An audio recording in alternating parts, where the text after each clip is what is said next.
Hi, welcome everyone to the Muslim Street. This is your host, Heena Lotus. Today we have Ihsan back. We are going to be discussing Iran. We will be focusing primarily on the axis of resistance. Please introduce yourself for anyone who wasn't able to watch the first episode, and then we'll definitely get into, any recent happenings in Iran since the last time we talked, as well as, our interview questions.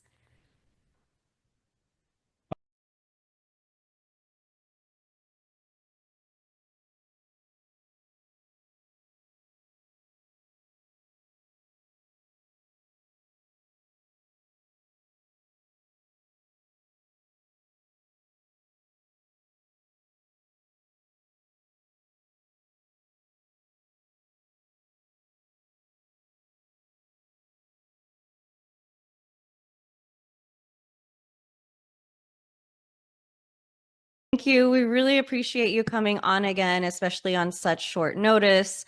In our previous episode, we did discuss Iranian military. We went, deep into the tech industry. We also discussed the nuclear program. Since our last episode, have there been any recent developments politically within Iran? Well, there have been quite a few things that have happened. The major one was, I think, the recent speech by the Iranian president, in which he says, uh, since United States, United States has put its hand around our throats, a metaphor for the maximum pressure executive order that Donald Trump signed. Uh, we are not able to negotiate with the United States in a way that would preserve our national interests. So it seems that for the time being, the Iranian president has ruled out the possibility of the negotiation due to extraneous demands of United States president. There has been a draft sent to Iran.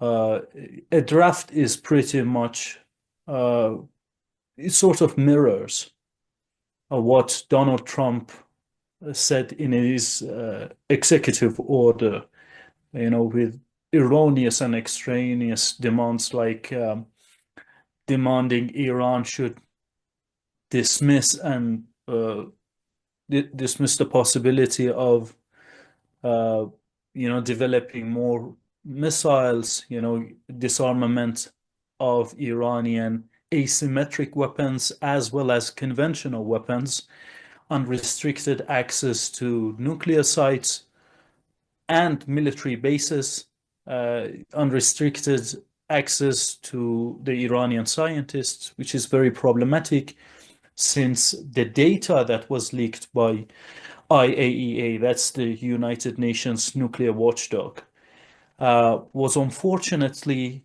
uh, the data that was used by Israel to assassinate the Iranian scientists. And that was confirmed by the Secretary General of IAEA, Mr. Rafael Grossi, the last time that he was inside Iran. So this is not a conspiracy or anything like that. And his response was unfortunately a thing. These type of things happen. So this is very problematic. We can't allow the our adversaries who have a long history of assassinating our scientists to have access, uh, short notice access to all of our scientists, nuclear scientists.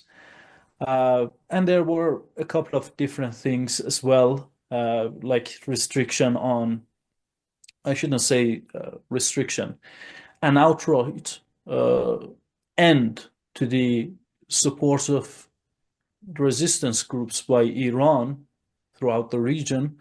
So the combination of all of these demands has made the Iranian president, who belongs to the reformist camp, and they are very eager, to say the least, to negotiate things with the United States and the European countries.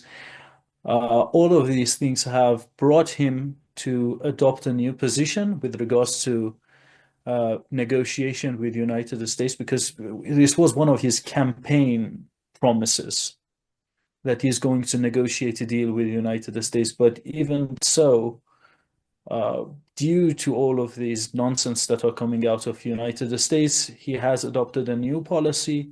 The Iranian leader prior to him talks about how history and experience have led us to this new decision that United States is not a trustworthy interlocutor for any negotiation. Yeah, no, that's definitely very unfortunate to hear. Definitely keep us updated on, as this entire thing develops. And, since you did bring up resistance groups, I did want to get into the main topic of this episode. Just for people who are tuning in who may not be aware of what that term means, can you explain to our audience what the axis of resistance is and what countries or factions it's comprised of? Well, the axis of resistance was a term that was uh, created in response to the time when George W. Bush, after the series of dialogues and negotiation between Iran and uh, United States and the Western countries, uh, used for Iran. George W. Bush called Iran, I think North Korea, and if I remember correctly, it was Russia, the axis of evil. And someone became sort of like innovative and started using the term the axis of resistance. But the axis of resistance actually is a sort of like a gentleman's agreement between countries of the region, spearheaded by Iran. This is again, an official collective that seeks to draw out or expel, in a way, hostile and adversarial powers from the Middle East, because unfortunately, as you know, this region has been meddled with by the powers of the world. One of the major events throughout the history that I can refer to was the Sykes-Picot uh, decision, or whatever you want to call it, in which the powers in the world, France and Britain, to be more precise, decided what the borders of Middle East should be. And so the sort of borders, geographical borders that you see today between the countries in the Middle East are artificial ones. They're not created because the people in the region have uh, reached some sort of conclusion or understanding that they should draw their borders like this. So the axis of resistance main principle and main objective, I should say, is to expel foreign powers from the region. And you know, I would say that its first objective is to the right of self-determination for the countries in the region. That's why you see that the axis of resistance usually tries to stabilize the situation, prevent what the Western countries call regime change, which is only a sort of excuse in order to topple a government in the region and create instability and also plunder their resources. So that's the main objective of the axis of resistance. But through pursuing that objective, uh, what we all became united on doing was, the support for the Palestinian cause. So today you might see, people's definition of the axis of resistance being more uh, focused on the support for the Palestinian cause, which is, I mean, it's a huge and major part of, defining what the axis of resistance does. But Palestine, I would say that Palestine is, the major example of the objective that the axis of resistance has. It's not the entirety of the axis of resistance. If tomorrow Palestine would be liberated, inshallah, Inshallah. uh, then, even then, there is also the intervention of United States and other countries uh, in the Western Hemisphere that we have to address. All the bases that they have inside the region, and unfortunately, they carry out drone strikes. CIA does all kinds of shady things in these countries, so that still remains to be addressed, which is the objective of the axis of resistance. What countries and factions are comprised within the context of the axis of resistance? Just, so people understand the geography and the resistance powers at play. Well, the axis of resistance doesn't, again, officially exist. So by that definition, it officially doesn't have any leader. It's the countries usually adopt a new policy, by the way of voting in a way, right? And in that sense, you can't really sort of try to depict or portray any country's role in this collective as a major kind of role. But I would say that Iran's role can be viewed as sort of like a big brother type of role that is played.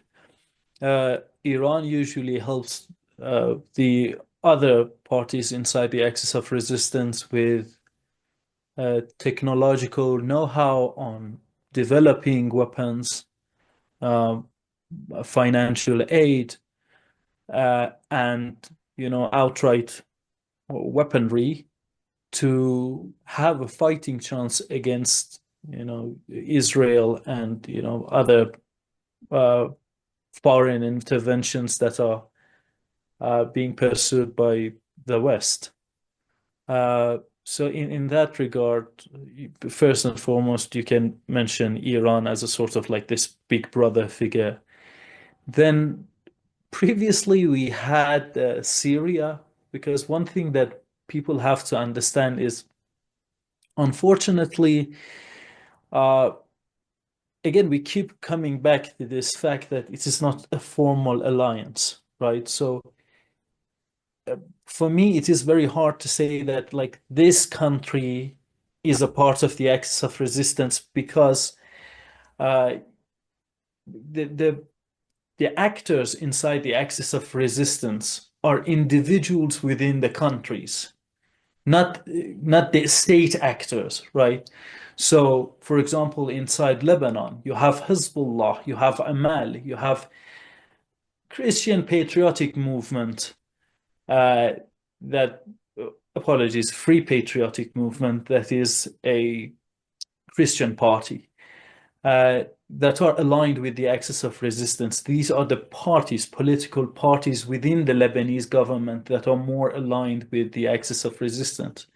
At the same time, you have parties like Qadat al-Lebaniyya, translated to Lebanese forces, that are against the axis of resistance. So you can't say that Lebanon is a part of the axis of resistance.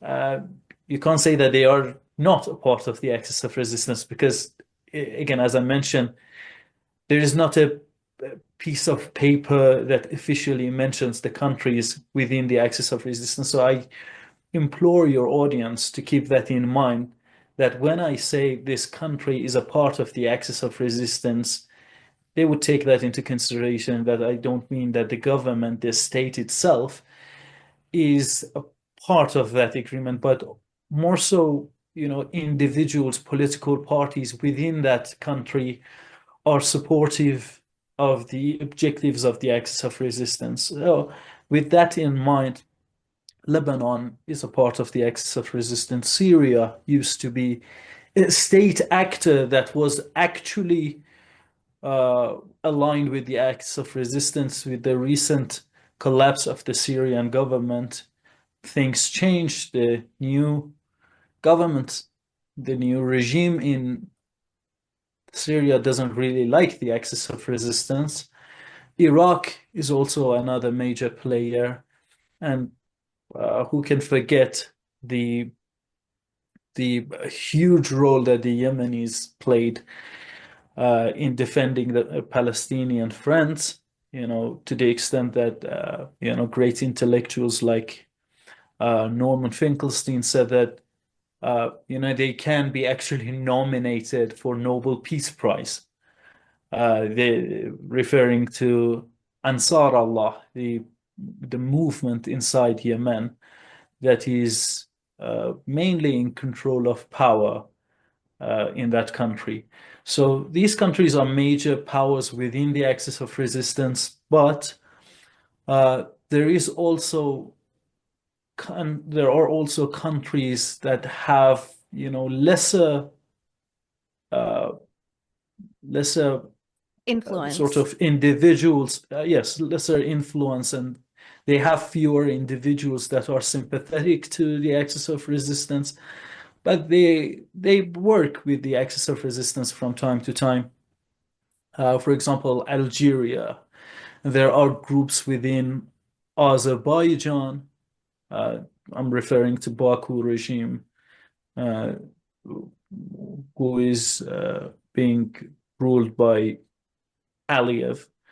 There are groups within Bahrain, within other countries in the region that also help the axis of resistance from time to time. And a country that is kind of close to you, Pakistan, also has this group called Zainabiyun that played a very, very big role in defending Syrian territorial integrity and the stabilization of Syria for the longest time.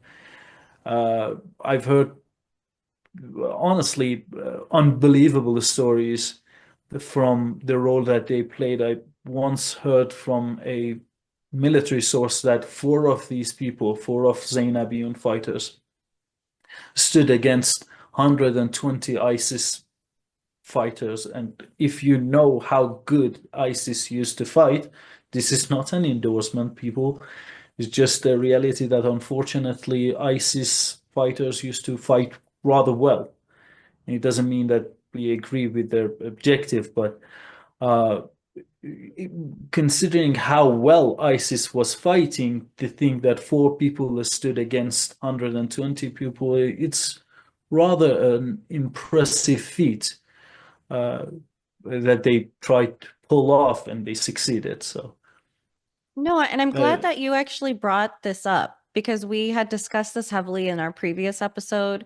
A lot of the will of the people or resistance groups or organizations or even political parties are not reflective of the governments, right, of these countries, not just within the context of like the MENA region, but globally speaking. So I think when we talk about the axis of resistance, I agree with you. When we're discussing various different countries, it's not necessarily the governments per se. Sometimes their objectives are vastly different than the will of the people or the political parties. But essentially, the axis of resistance has a multitude of different factions and groups, that are working collectively together for very similar objectives. And I know you touched on this just a little bit earlier, but I wanted to kind of go into depth in regards to all these various different groups that you mentioned and how Iran is, specifically helping these groups, financially in terms of military, maybe even nuclear power. Would you say that Iran is the nucleus of the axis of resistance, or do you think it's more complex than that? I would say so. It is.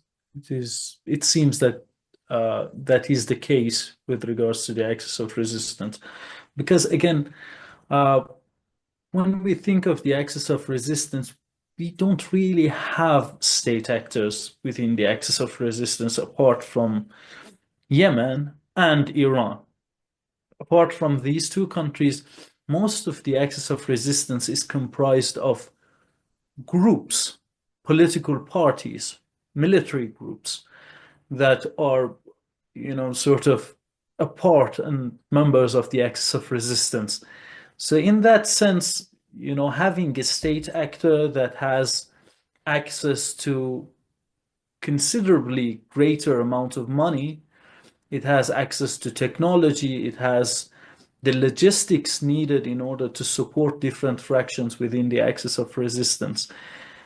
That makes it so that Iran would play sort of like a bigger role in the axis of resistance. And that was most certainly the case with regards to, for example, the support that Iran provided the Palestinian resistance, uh, which we can talk about it later on. But uh, all these different groups, Hezbollah, Hashd al-Sha'bi within Iraq, the Palestinian resistance, all of them in one way or another have been receiving the training on the how to manufacture, certain weaponries, how to carry out certain operations. These were all the things that Iran provided them with. It's not to say that Iran dictates the policies of the axis of resistance. I mean, uh, there is a concept within the axis of resistance. It is called Wahdat al-Sahat, which means unity of the fronts, meaning that when one country is in a struggle to maintain its territorial integrity or something like that, the other parties come to the rescue of that country. It's sort of like the Article 5 of NATO alliance. But again, since the axis of resistance is not really a formal collective, as I mentioned, uh, like there is no obligation. There is no such thing as a mandate that would force any country to let go of their national interest in order to do the bidding of a collective, right? It's not like NATO, but so in that regard, it doesn't have the major weakness of the other defensive collectives that are usually being sort of controlled by a major power or something like that. So in that regard, yes, Iran does the financing. Iran provides the transfer of technology or training, but I wouldn't say that they interfere in the internal policies of the said countries. That makes complete sense. And that actually brings me to my very next question. The Muslim Street focuses very heavily on Palestine, especially Palestinian liberation, granted everything that that region is going through. What intrinsic part does the axis of resistance play in terms of, Palestine, especially at this very moment and even historically speaking? Uh, well, as you mentioned, uh, Palestinian struggle has been the focus of conversation for many Muslims, many Arabs, and uh, it has been the case that within the axis of resistance, too, we see a major focus on the Palestinian struggle. The what the axis of resistance did, for example, within the past 15 months that Palestine was in defending itself against the barbarism of the Israeli regime. For example, Hezbollah entered the war in 8th of October, a day after the start of the special military operation of the Palestinian forces on October 7th, Hezbollah actually got entered into the whole situation and constantly remained by the side of the Palestinian liberation groups to defend them. Yemen also did the same thing, launching different attacks, imposing blockade on Israel. And the things that they did were really impressive because both Hezbollah and the Ansar Allah movement inside Yemen, they succeeded in, again, imposing a blockade on Israel. And that was very apparent by the fact that a substantial portion of the settlers inside the occupied Palestine had to leave. I think the 30-kilometer range of the northern parts of the occupied Palestine, and with regards to Ansar Allah, they succeeded in destabilizing the Iliad port, which is very important. You need constant logistic in order to maintain a continuous war. And well, Ansar Allah succeeded in, basically preventing the Israeli regime to carry out these attacks with impunity. So that's what these two players did. You had Iraq that was launching, different drone attacks from time to time. The interval of the attacks of the Iraqi groups were sort of longer than the attacks that were carried out by Hezbollah and Ansarullah. Hezbollah was carrying out daily attacks. Yemen was defending Palestine, helping Palestine, I would say weekly. And then you had, Iraq that was carrying out operations, every month or so, right? And these are rough estimates. I know that, sometimes the density of the attacks that were carried out within a month would sort of oscillate. So sometimes they would go higher than one attack per month. Sometimes it would become less, but that's sort of like a rough estimation. And then you had Iran that carried out Operation True Promise 1 and True Promise 2. So in that regard, the axis of resistance was directly involved in the war. But apart from, direct involvement in supporting the Palestinian struggle, the logistics, the, again, technological know-how that was transferred to the Palestinian liberation groups.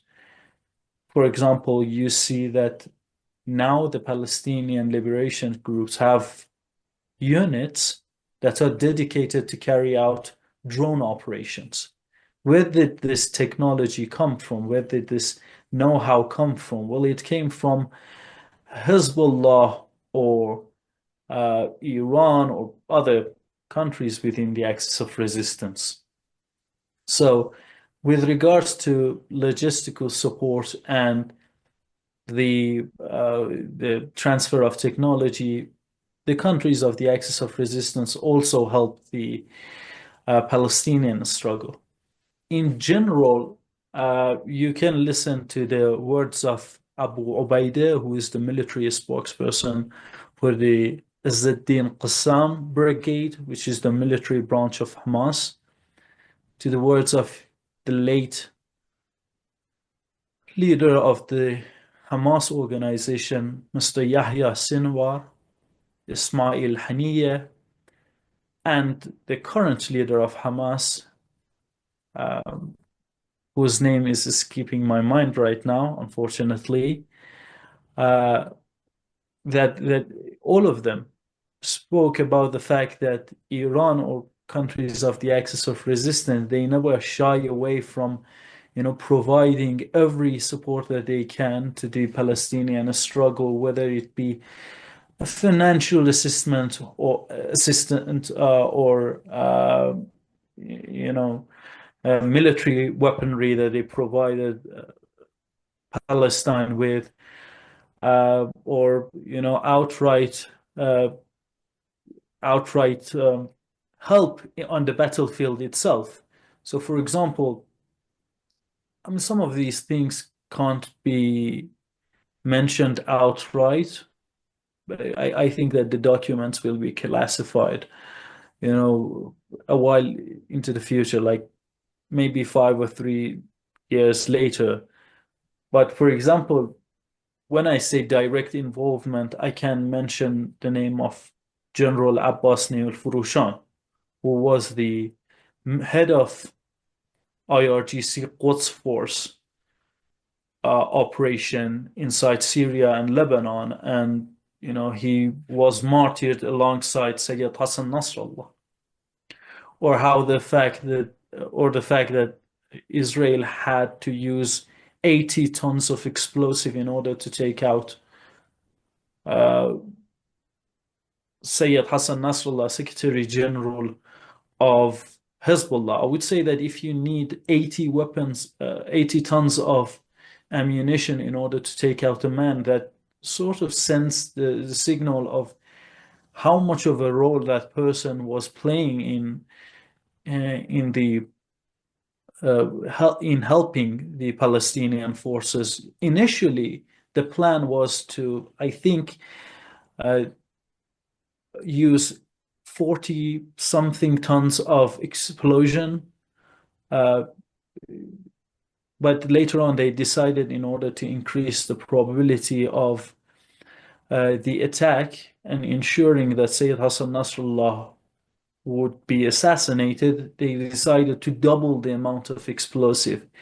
We know that from the recent interview of Yoav Gallant, the former war minister of the Israeli regime. So that's how different countries, play a part in assisting the Palestinian cause with, again, in every way that they can. Thank you so much for providing that answer. And, I actually wanted to go into detail into something that you had mentioned earlier. We were discussing Syria with the current circumstances that Syria just went through in the fall of Damascus. I think there's obviously been a very big shift within the, context of the axis of resistance. How is the current political climate in Syria affecting the axis of resistance? And would you consider this something that would be now a shortcoming of the axis of resistance since Syria was such a key player?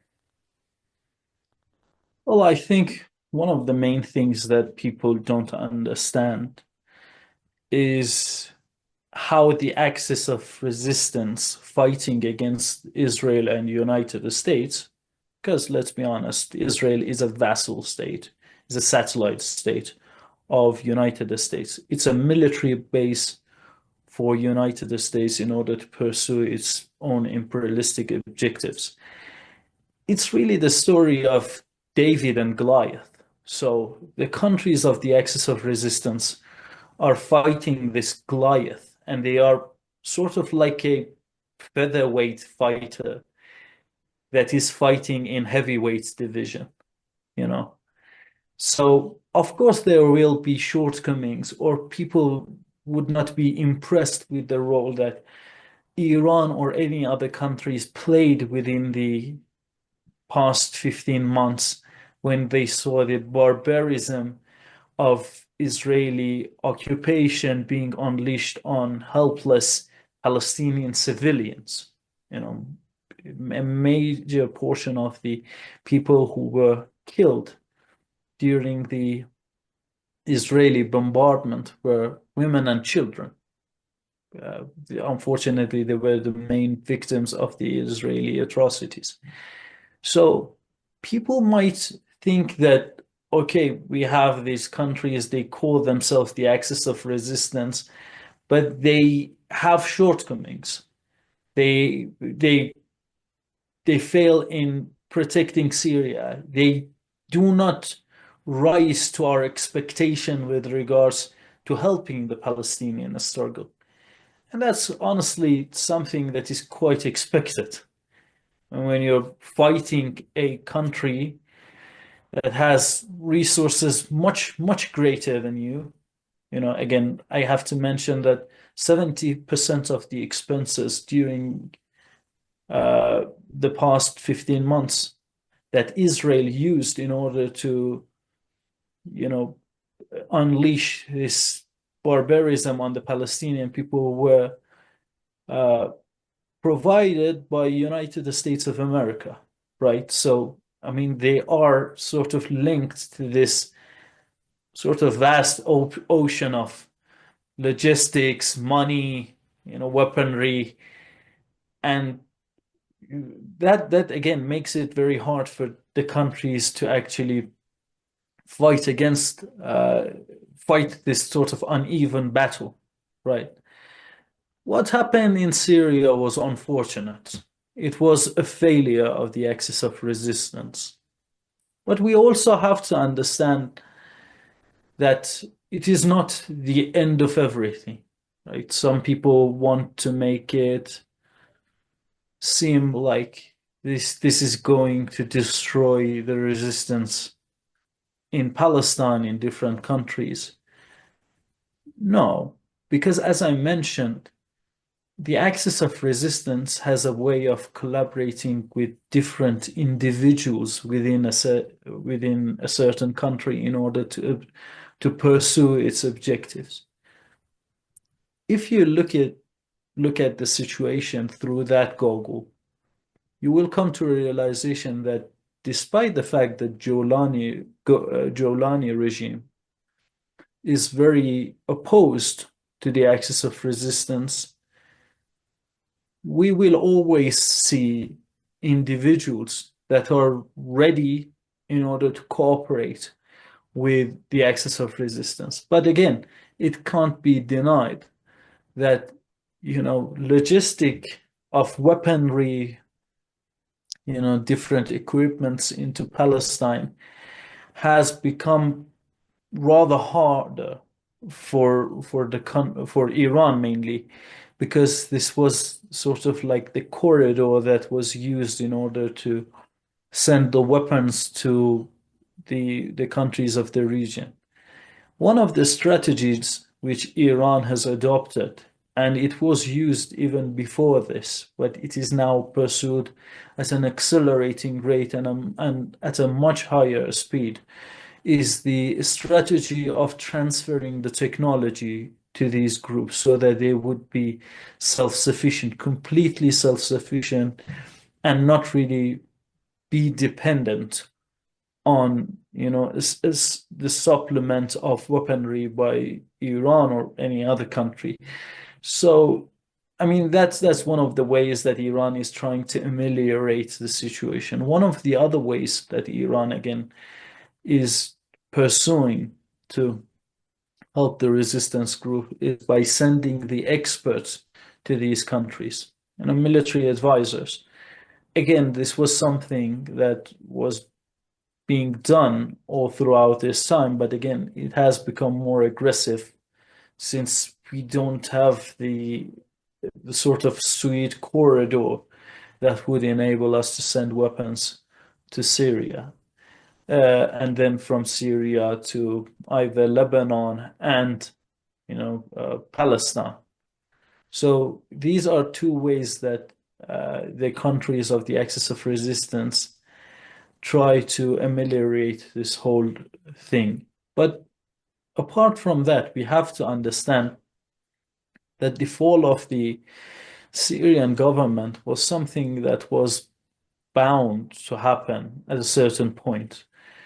To think that, this dirty war against Syria was being carried out during the past 14 or 15 years, depending on what conjunction in time you consider this whole thing begun, during this past 15 years, the people of Syria went through a lot. And so in their depression, in their sorrow and grief about the situation that they were living under, some of them became inactive in, standing against these terrorist groups, these extremist forces. And this actually is a sign of how the countries within the axis of resistance follow their own national interest. We simply saw that the people in Syria, in a way, stopped resisting against these groups. And the axis of resistance, again, one of its key differences with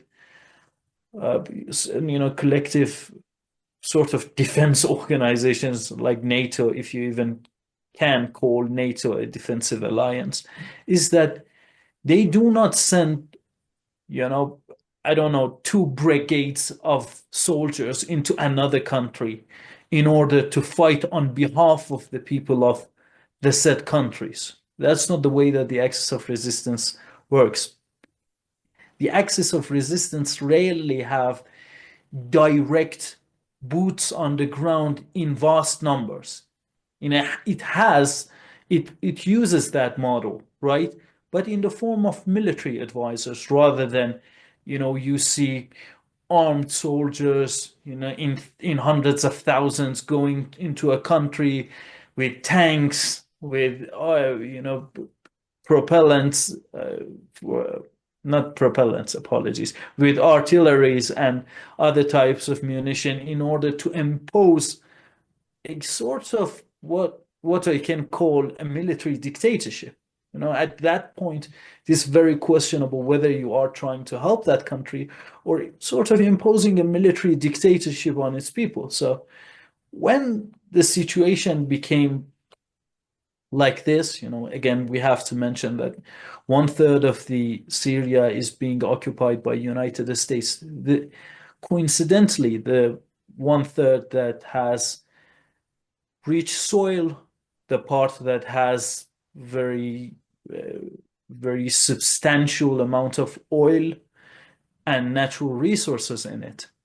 So, constantly living inside a country that doesn't have access to its resources makes that country very poor. And the Caesar Protection Act, the Westerners have a very funny way of naming things, the Caesar Protection Act, that was designed to make the life of average Syrian a living hell. So the combination of those sanctions and hindrance of their ability to access their natural resources brought the Syrians to the state in which they wouldn't have,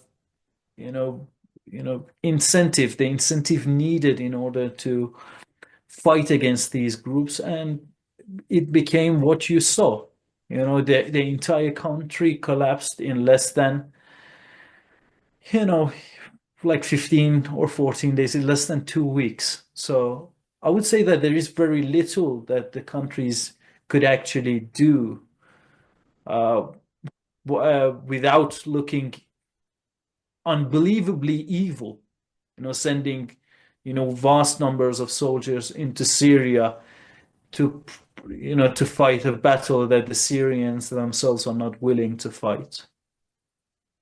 No, and that makes complete sense because one thing that I did want to bring up is if, these various different resistance groups, factions, and organizations within these countries are not able to, self-sustain, right, on a national level, they're not going to be able to give solidarity on an international level. So even though clearly there are allies and collective objectives per se, at the end of the day, if a country isn't able to sustain itself, especially this is independent of the government, but the people themselves, if they're not able to sustain themselves, if they're starving, if they're suffering, if they themselves are going through a multitude of different things, it's very hard for, us to then expect them to give solidarity to others who are suffering. So I think it's very imperative that these groups are able to, sustain themselves, help their own people, help themselves, and then only are they going to be able to help others. And, this actually brings me to my next topic. It's actually very controversial, and I've been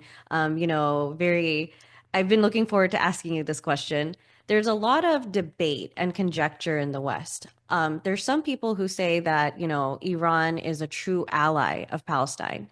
And then there's a multitude of other people who say, Iran is actually very self-serving. It's not an ally of Palestine. It just appears that way as a byproduct of like a series of circumstances. What is your stance on this? Especially with these ongoing debates that I've, often heard. I just wanted you to kind of clarify your thoughts on this. It's a kind of debate that I would never get involved with, to be honest. Because after everything that we saw, how can one seriously even, you know, present that idea in a gathering and not be laughed at? If it's such a lucrative business, being If I an may ally, interject for one moment, um, I obviously have my opinion on this, and I have a feeling that you and I may share our opinion.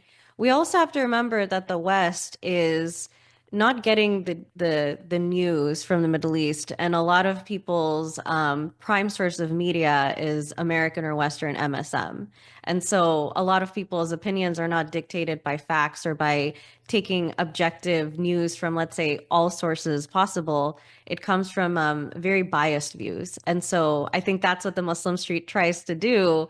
We try to undo a lot of the indoctrination. We try to do a lot of, or undo, excuse me, a lot of that all the biases that we're getting in the West. I think a lot of people are not well informed because think about it. At the end of the day, if you have a prime news source, CNN, BBC, Fox, MSNBC, there's not a lot of people who go out of their way to do independent research and look for the truth because what they believe is that the news that they're seeing is the truth per se, which is why the conversation that we're having is very important. You and I are well researched in various different news outlets, and we look at a multitude of different countries in order to form our opinions. But I think in the West, people don't have that luxury, and that's because they believe that what they're being told by their governments and these corporation bought out news sources is the truth. And I think even a lot of Muslims in the West fall prey to that, which is why the conversation we're having at this very moment is so dire. you're right. And look, as a person who gets invited to different shows, I do understand why people ask me this, right? I also am willing to say that I do not shy away from ridiculing those ideas.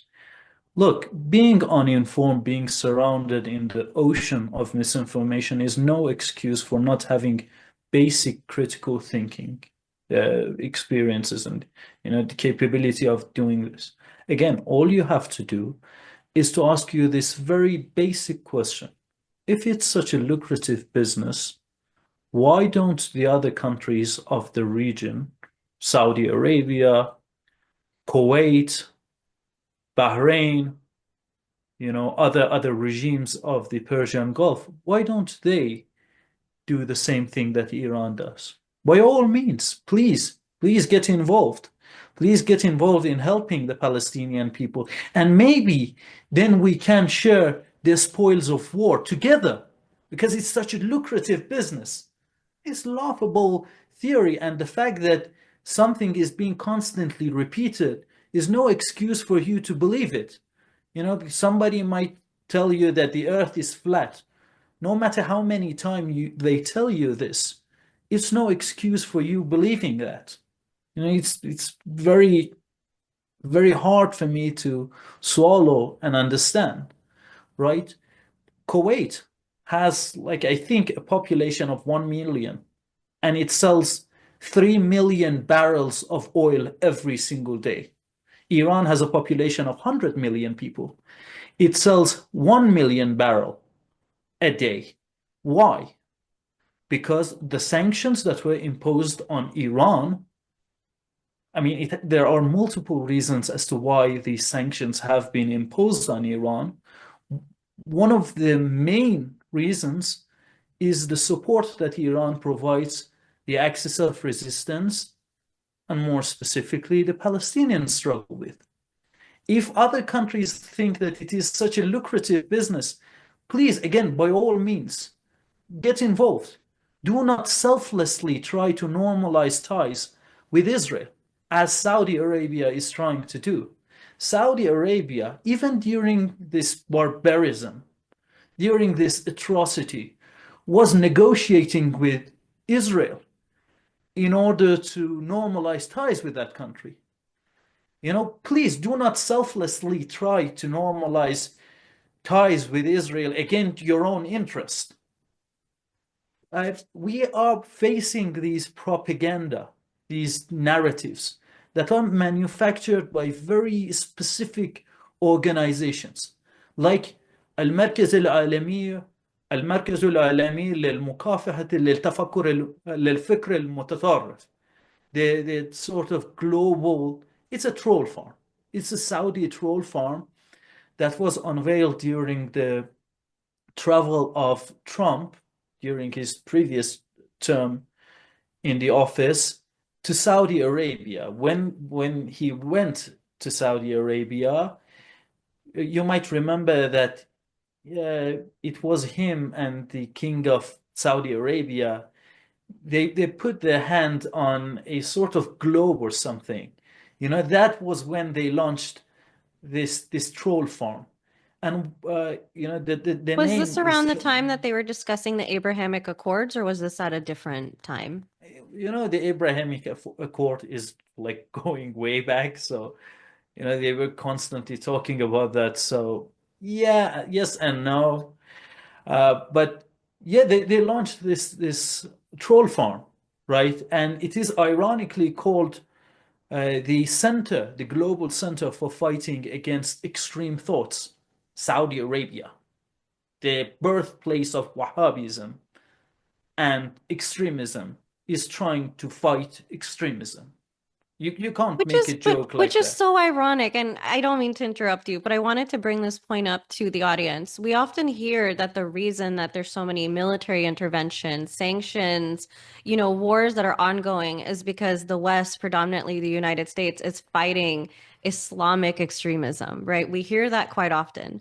But if you want to sit down and logically think about it, if we're fighting Islamic extremism, some of the most extremist views in the entire Middle East come from Saudi Arabia, which we are very, very strong economic allies with, as well as political allies with. So this begs the question then, are we really quote unquote fighting, extremist Islam, or is there something else at play? And is that, an excuse that's being used? Because I think when, they talk about women's rights and suffering and poverty and, Islamic extremists that are taking advantage of their own people, hoarding wealth, things of that nature, I think Saudi Arabia is one of the biggest examples of that. And yet that is, a nation that we have not, bombed. There's no military intervention. There's no regime changes. So, I really implore our audience to think about these things because, just as Hassan said, when you get away from the indoctrination, you get away from the propaganda, you get away from these biases, and you sit down and you think for yourself, you start to realize that a lot of what, the United States is doing, especially when it comes to, MSM per se, is it's brainwashing people to think that, the initiatives that are being taken, politically speaking, are for one reason. But if they do not align, right, if they are not aligning across the board, then what is the true motivation? And it's very self-serving in nature. Bombing Saudi Arabia is not going to serve U.S., political interests, but bombing a multitude of other countries, independent of whether they have Islamic extremism or not, is benefiting the U.S. So these are not humanitarian actions. The foreign policy is heavily built on self-serving interests, but you can't tell people that. So you have to mask it as, this humanitarian efforts to quote unquote save people. So I did actually want to bring that up. I apologize for interrupting you. Yeah, so I mean, continuing with that topic, there is this pipeline inside the occupied Palestine. The Israelis call it Trans-Israel Pipeline. And 50% of that pipeline belongs to Iran. Prior to the revolution, the Islamic Revolution in 1979, inside Iran, Shah's regime, Pahlavi regime, was a close ally of both the United States and Israel. As a result of that, they had these kind of joint ventures with one another. 50% of the ownership of that pipeline belongs to Iran. But due to the fact that Iran supports Palestine, the revenue that is generated annually by that pipeline is not given to Iran. That's one of the sacrifices that Iran has made. Again, the sanctions that the Iranian people are living under can be substantially lifted if tomorrow they say that they are no longer supporting the Palestinian cause and they're trying to normalize ties with Israel. The same thing that Saudi Arabia and other countries in the region are trying to do. If Iran does the same thing, they will be able to gain an access to the international financial monetary system and a whole other range of beneficial things that they can acquire in such deal. But they are refraining from doing so. No matter how lucrative, a normalization of ties with Israel might seem, the Iranians will not do that, and it is a part of the Iranian constitution that Iran will assist and help any group of oppressed people all over the world. It doesn't seek, it would not discriminate. Whenever it sees oppressed people, it will try to help them, right? So that's the case, but sort of piggyback on what you were trying to say with regards to double standards and the narrative.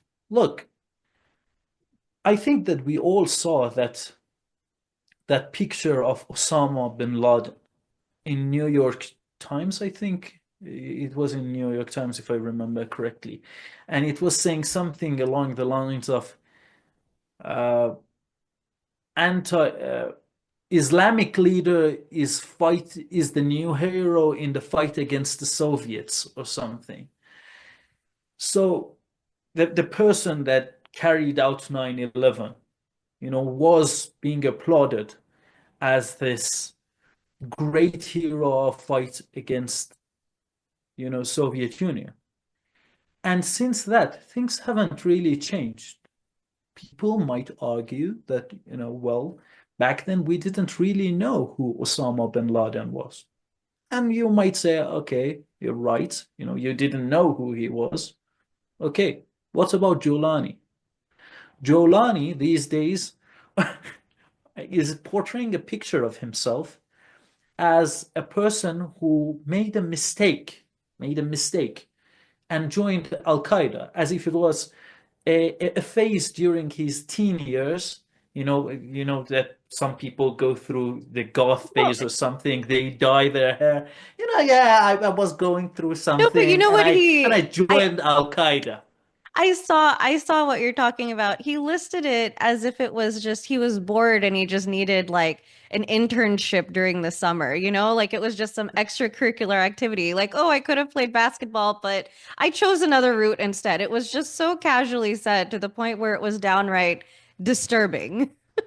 No, no, you're actually you are saying that, and you're laughing. I'm laughing because it's so ridiculous.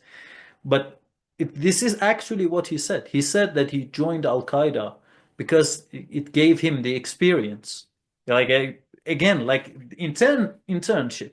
In his previous interviews, he said, different things that brought me to think that, oh, he's talking about like a phase that he was going through in high school or something. You know, he was really into this specific band.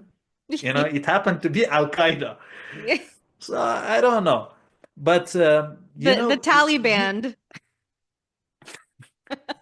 but again, no matter how you look at it, you can't erase the fact that there is an email of former National Security Advisor of United States, Mr. Jake Sullivan, that says to Hillary Clinton that Al Qaeda is on their side in Syria, right? And to this day, they are trying to rebrand Jolani as like this democratic leader. So there is absolutely nothing that would hinder the ability of United States propaganda machine to change the narrative. Today, if people go to my Twitter page, they see different pictures of General Qasem Soleimani, the Iranian leader, and other figures within the axis of resistance. I think one of the most liked videos in my Twitter belongs to Mr. Yahya Sinwar. If tomorrow I decide to pursue, to find some sort of way in order to join CIA, that would not really make any difference whatsoever. I was in their assessment of my behavior. They can look at you as their enemy one day, and the next day work with you. They have no moral compass. They have no principle, no nothing. I heard from this, there was this interview of this Iranian spy. He was a spy working for British intelligence, and he had a he was holding some office inside Iran in the Ministry of Defense. He said that the Brits provided him with a residency, and this is in Islamic belief that you shouldn't, apologies for this being a little bit crude, but you shouldn't go to the toilet, and facing the Kaaba, right? The direction of Kaaba, Qibla. And they even asked him, okay, you want a room that doesn't have the toilet that is facing that direction. So they have no problem with you praying. They have no problem with you doing your individual religious duties. But once you say, okay, we have a collective responsibility to help the oppressed, that's where the main problem starts showing itself. They do not tolerate you whatsoever when you go against their interest. And that's why when you look at Saudi Arabia, they pray a lot, especially during the Hajj. They pray a lot during the pilgrimage. Sometimes they like recite multiple surahs from Quran, the Islamic holy book.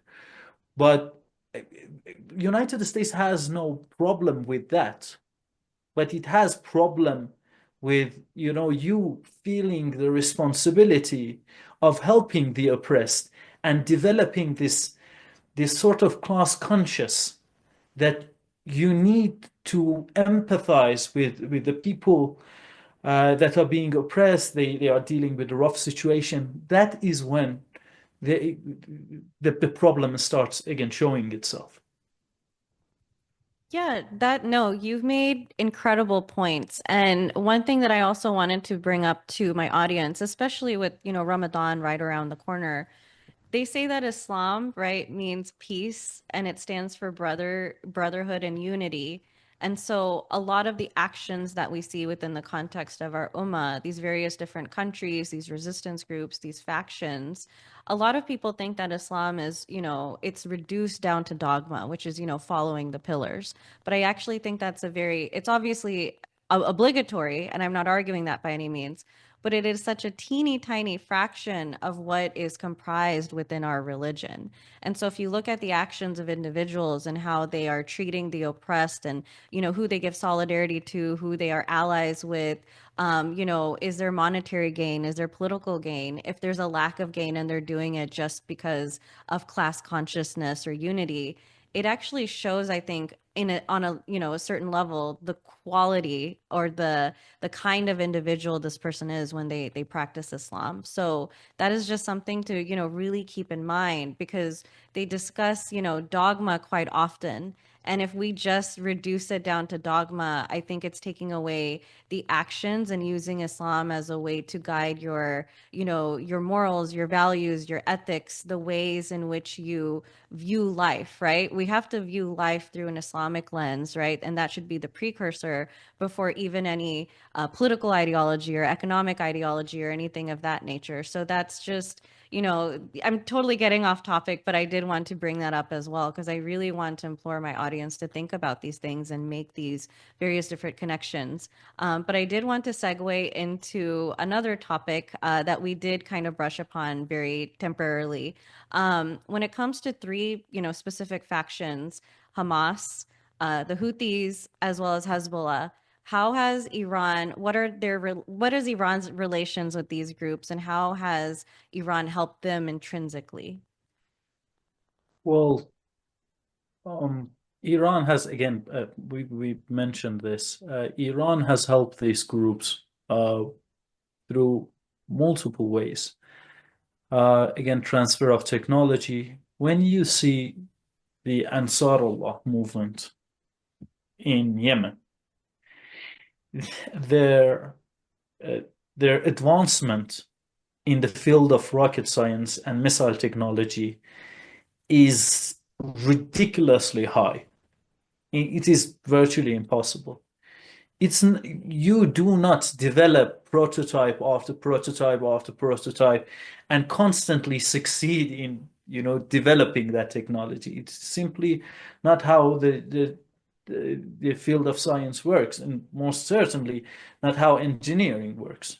Trial and error is an integral part of developing new technologies. So when you see the Ansarullah movement uh, claiming that it has now produced hypersonic missiles that only four countries in the world have, Russia, China, United States, and Iran.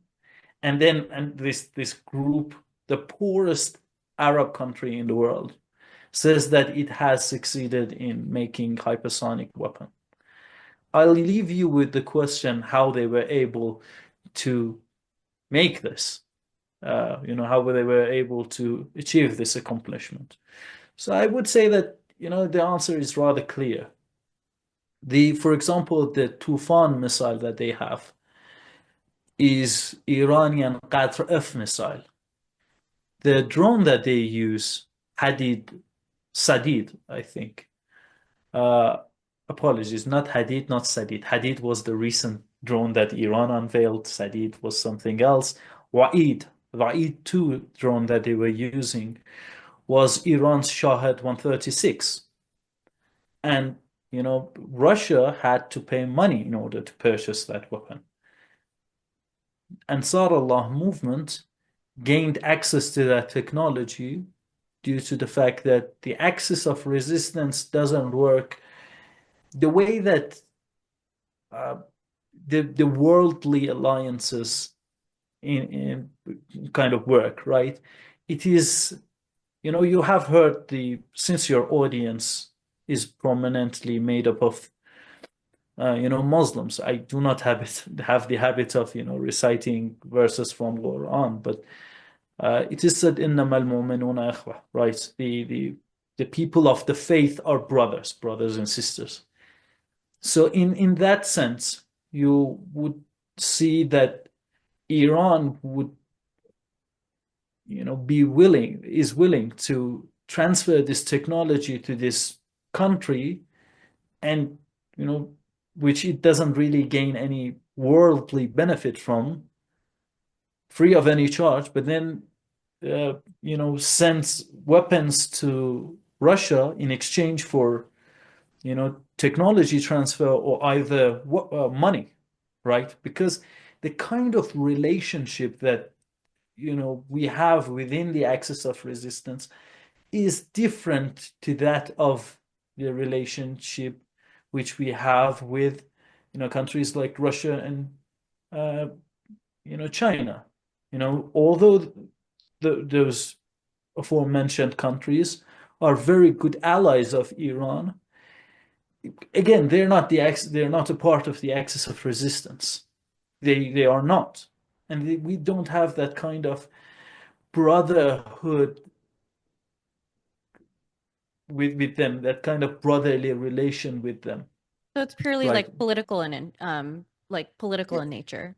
Yes, we have certain uh, objectives, and we share certain of those certain objectives with one another, right? And that's why we work together, right? And we disagree on a lot of things in other fields, right? In one place we can be friends, in other place we can be competitors even, right? So, I mean, the relationship between the countries of the axis of resistance is completely different from, anything that I can make an analogy to. But again, going back to the specifics of the kind of aid that Iran provided, uh, Ansarullah or Lebanon, Lebanon's Hezbollah with, the kind of drones that you see being used in both uh, uh, Hezbollah and Ansarullah movement. Uh, the technology, the know-how is coming from Iran. For example, the Lebanese forces, not Lebanese forces, Hezbollah, is using Fajr rockets. It is using the sort of rocket that we call Falaq inside Iran. I've forgotten what the name of what the version which the Hezbollah uses is called. I think it is called Furqan, if I remember correctly. But yeah, again, the same thing with regards to, for example, they have this missile called, they are using missile Fath 100, 110. That is an Iranian missile. Uh, by the way, Iran was also giving that technology to Syria. It was being, the same missile was being used as Tashrin missile inside Syria. Unfortunately, Israel has destroyed those production facilities, and no longer the Syrian people have access to that technology, right? Again, the missile 358, which ironically is not a missile, is actually a drone. It's an interceptor drone, unmanned interceptor vehicle, UIV, which is one of a kind technology. No country other than Iran has access to this technology. It is something that the Iranian ingenuity came up with, right? It's a drone that loiters in the sky, and whenever it sees a a threat, it will try to neutralize it, and it actually has a funny story. So during the mid 2010s, we were facing a problem in Yemen. The axis of resistance was facing a problem in Yemen. The drones that Saudi Arabia was purchasing from United States, and even to many people's shock, China. Saudi Arabia was purchasing Winlong 2 drones from China. And they were using these drones in order to bomb Yemenis territory. What happened was uh, the, we needed to bolster the air defense system of Yemen. in dealing with the threat of mail drones, that these are the drones that sort of operate from, I think, if I remember correctly, in 33, not 33, 30,000 feet altitude from the Earth. In dealing with these drones, manpads are useless. An example of a manpad can be the Stinger missiles, right? No, the manpads are useful in dealing with helicopters.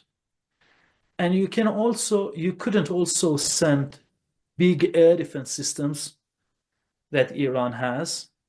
Again, like by these big air defense systems, I mean batteries like S-300 or similar models. You couldn't send them to Yemen either because there was a naval blockade on Yemen. So the Iranian scientists, they went to the sort of whiteboard and they designed this system, unmanned interceptor vehicle, missile 358. It has the advantage of being very mobile and tactical. It can be operated by a group of 3 people. A manpad is operated by 1 or 2 people. This UIV is operated by a group of 3 to 4 people, right? So it's very mobile, but while the manpad is used to intercept targets at most at like 10,000, like 13,000 feet above the the surface, this technology, this UIV, Missile 358, provides you with the ability to intercept mail drones that operate at a higher altitude, right? And it's very mobile. So it's a one of a kind, first of its kind technology that the Iranians made. Why did they made it? They made it for their Yemenis brothers, right? We did that for them, right? And again, like there are many examples like this that I can provide your audience with, but it's again, we keep returning to this principle of wahdat al-sahat.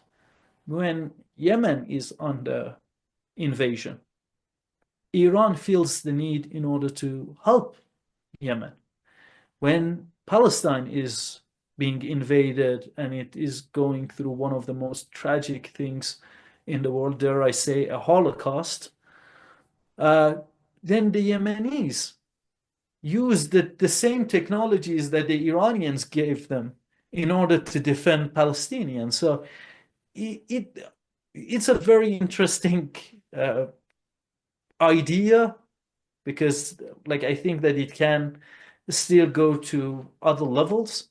But this idea of the axis of resistance, because of uh, that notion of uh, sort of brotherhood amongst the Muslims, amongst the believers, that is something that has completely changed the game in the MENA region, as you say, or WANA, depending on how you want to say it.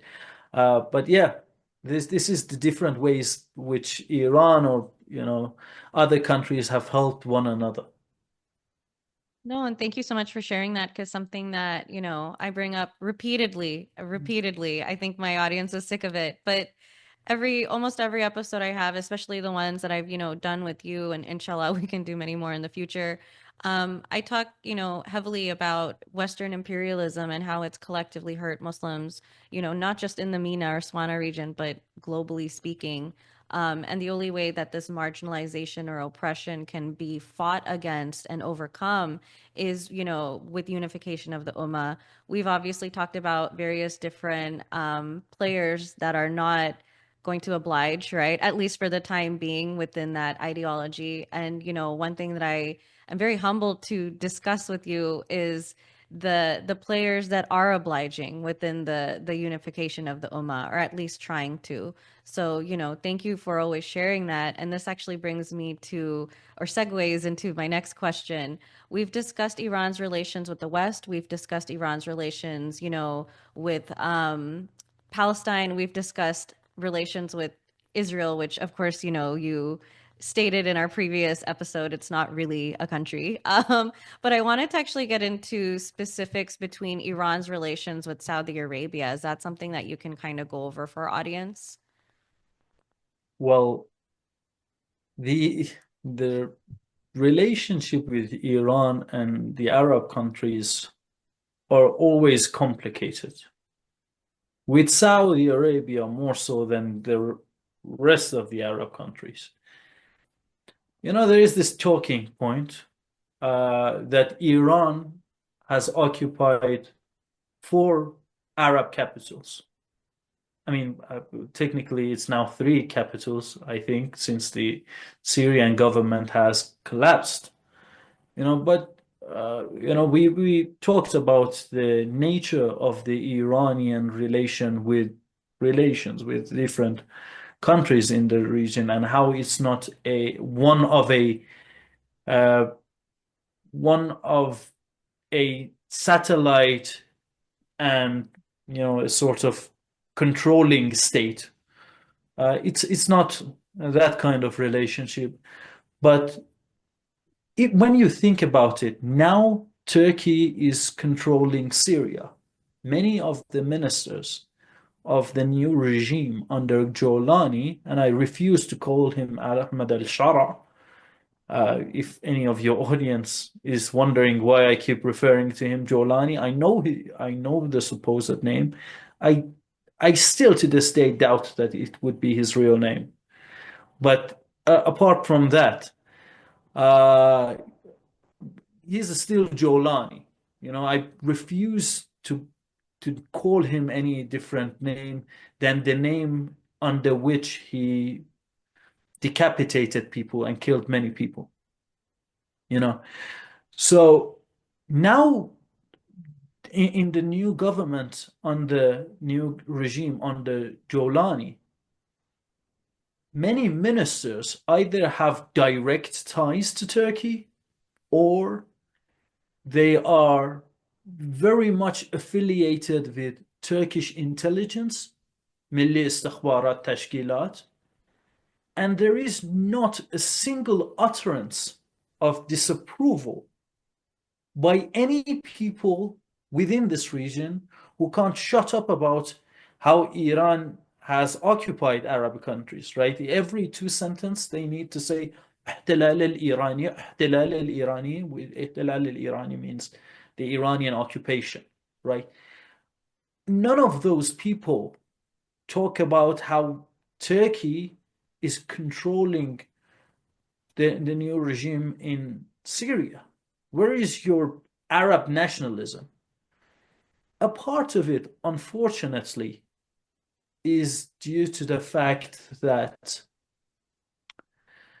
there is a real Shia-Sunni divide in the region. Thankfully, after October 7th and the unity of the axis of resistance with their Sunni brothers inside Palestine, and the fact that most of the countries within the axis of resistance are Shias. Iran, a Shia country; Iraq, a Shia majority country; Lebanon, 30% Shias. Lebanon, when we talk about Lebanon, yes, it is 30% Shia, but Hezbollah is 100% Shia. Ansar Allah from Yemen, it's also a Shia movement. So, considering how, like, the Shias stood side by side with their Sunni brothers, thankfully the situation has shifted a little bit, right? That divide that is the creation of the aliens, the adversarial foreign powers to the region that try to divide and conquer the countries of the region, that is less of an issue But unfortunately, you talked about dogma and how some people are really, really focused on, pursuing certain objectives. This unfortunately ties into that topic. And there are always people who allow their emotions to get the best of themselves and to so that they would directly play to the hand of the Israeli war criminals, the United States imperialist officials. That is always going to remain an issue, right? So this is the general dynamic between Iran and the Arab countries. After each True Promise operation, Iran's popularity surged within the people of the Arab countries. And we saw many people within the videos defending their Shia brothers, saying that although they still remain Sunnis, but due to the fact that Shias have remained by the side of their Palestinian brothers, that is the reason why they now have a sense of brotherhood with the Shias, right? So that has ameliorated the situation to a great extent. Actually, But and with so, oh, I apologize. I was just gonna say, or add on to what you're saying. There's a multitude of people who are very supportive of the axis of resistance, especially within the West, all over the world, honestly. And there's this joke that people say, whether they're Muslim or not, whether they're Sunni, Shia. I mean, I've heard Hindus, Christians, people from all over the spectrum say this. They say, I may be Christian or I may be Sunni, but I am politically Shia. And when people say they're politically Shia, it means that they align themselves with the axis of resistance. I just thought you'd find that very entertaining. yeah, yeah, I actually heard that joke once before. But yeah, that means that they're anti-imperialists, that uh, they're not willing to live with the notion of a colonial state on their land, that seeks to this basically displace the people of a region from their own home, right? So that's what you said. Uh, that is the case. That is most certainly the case. The situation has uh, been ameliorated a little bit. It has improved. But the relation between Iran and Saudi Arabia is still a tricky one. Although we're not enemies per se, but Saudi Arabia has this fixation with Iran because of the fact that Iran, within its constitution, has this clause that it will support the oppressed people. They see it as a threat to themselves due to the fact that they don't have a democratic system. You told a joke, let me tell one, too.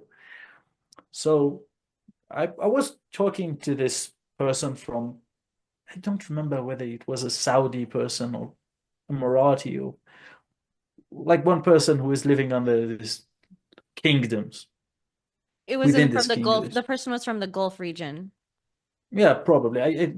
Yeah, but like all I could remember that they don't have elections, and he was making fun of the elections inside Iran, and I said I was constantly trying to prove to him that no, we have this. There have been people who have scrutinized the Iranian election, and while I was trying my best in order to remain to logic, at the end of the day, seeing how he constantly repeats the propaganda, I posted a picture of my ballot. And on top of it, I wrote, "This is a ballot. Have you ever seen any one of this?" Continued by saying that the only box that you have seen in your country is not a ballot box. It's a fruit box. Which is a kind of jokes amongst the Iranian. Well, no, you only have seen a box that contains fruits, not ballots. So this kind of insecurity within the leaders of these countries has made them very worried of what they're going to do. So they have to create this enemy of Iran, right? Which then will allow them to justify the fact that they rule with an iron fist within their own borders.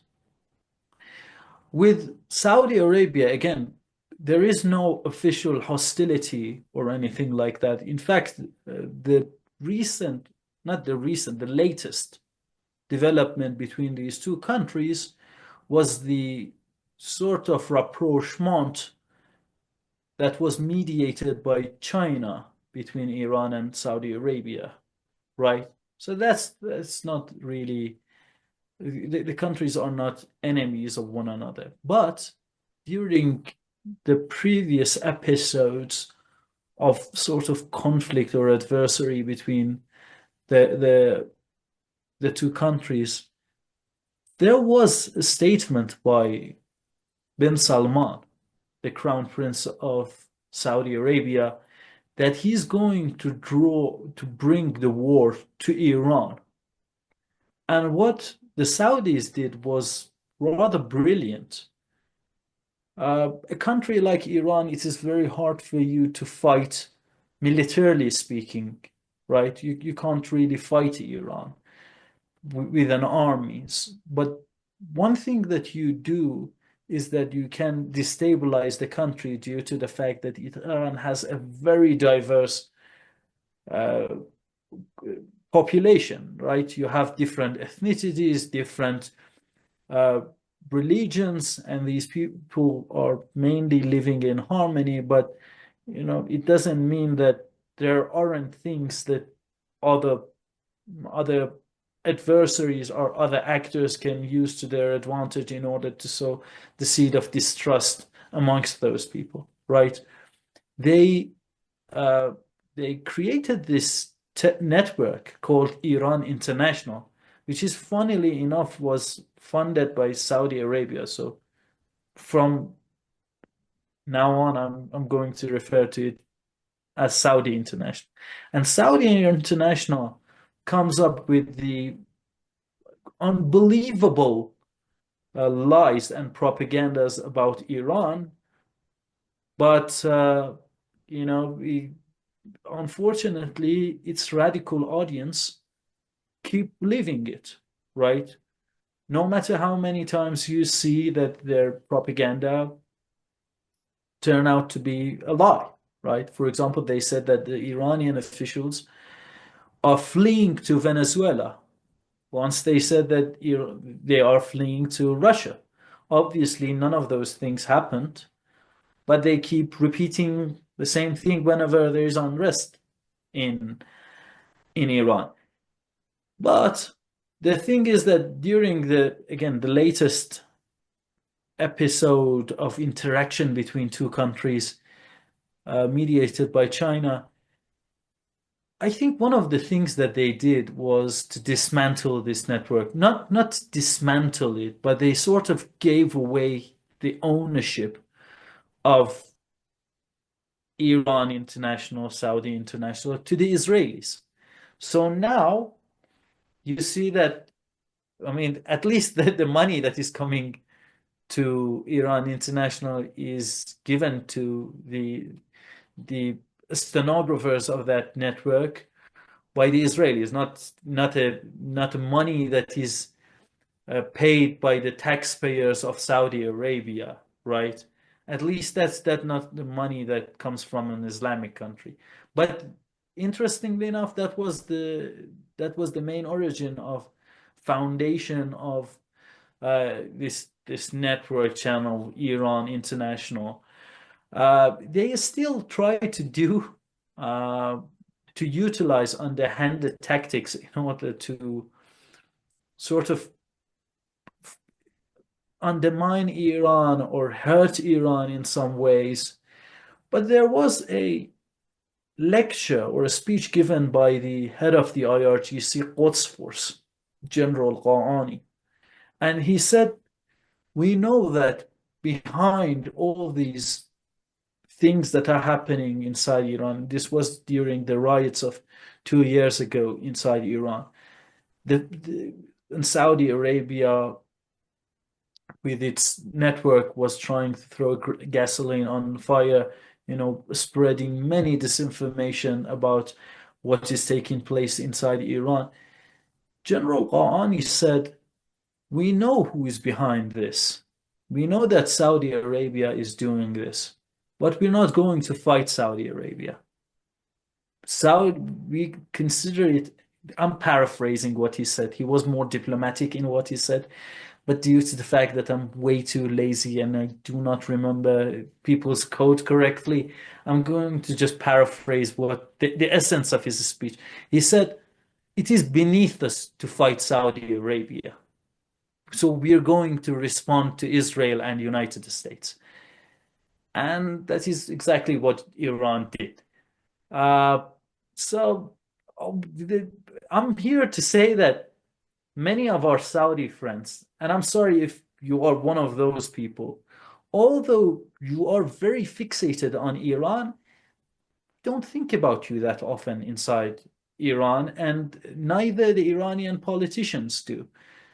Iran has many, many big problems to deal with, and on the list of top 10 problems that Iran has to deal with, Saudi Arabia is not there, right?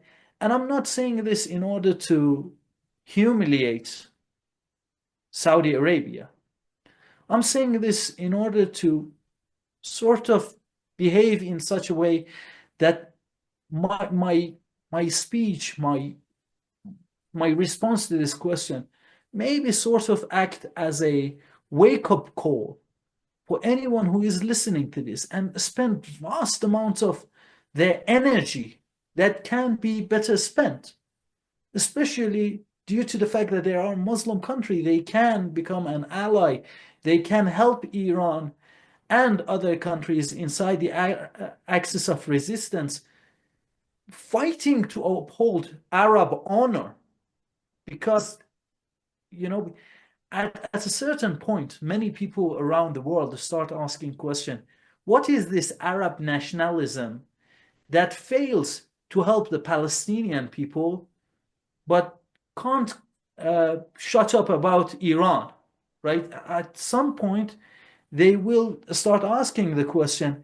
And as a person who likes his own country, I don't think that anything is wrong with you having nationalistic feelings toward the country that you were born in, right? So Arab nationalism can be something very beautiful, and if it solves, uh, the Palestinian struggle, it can be.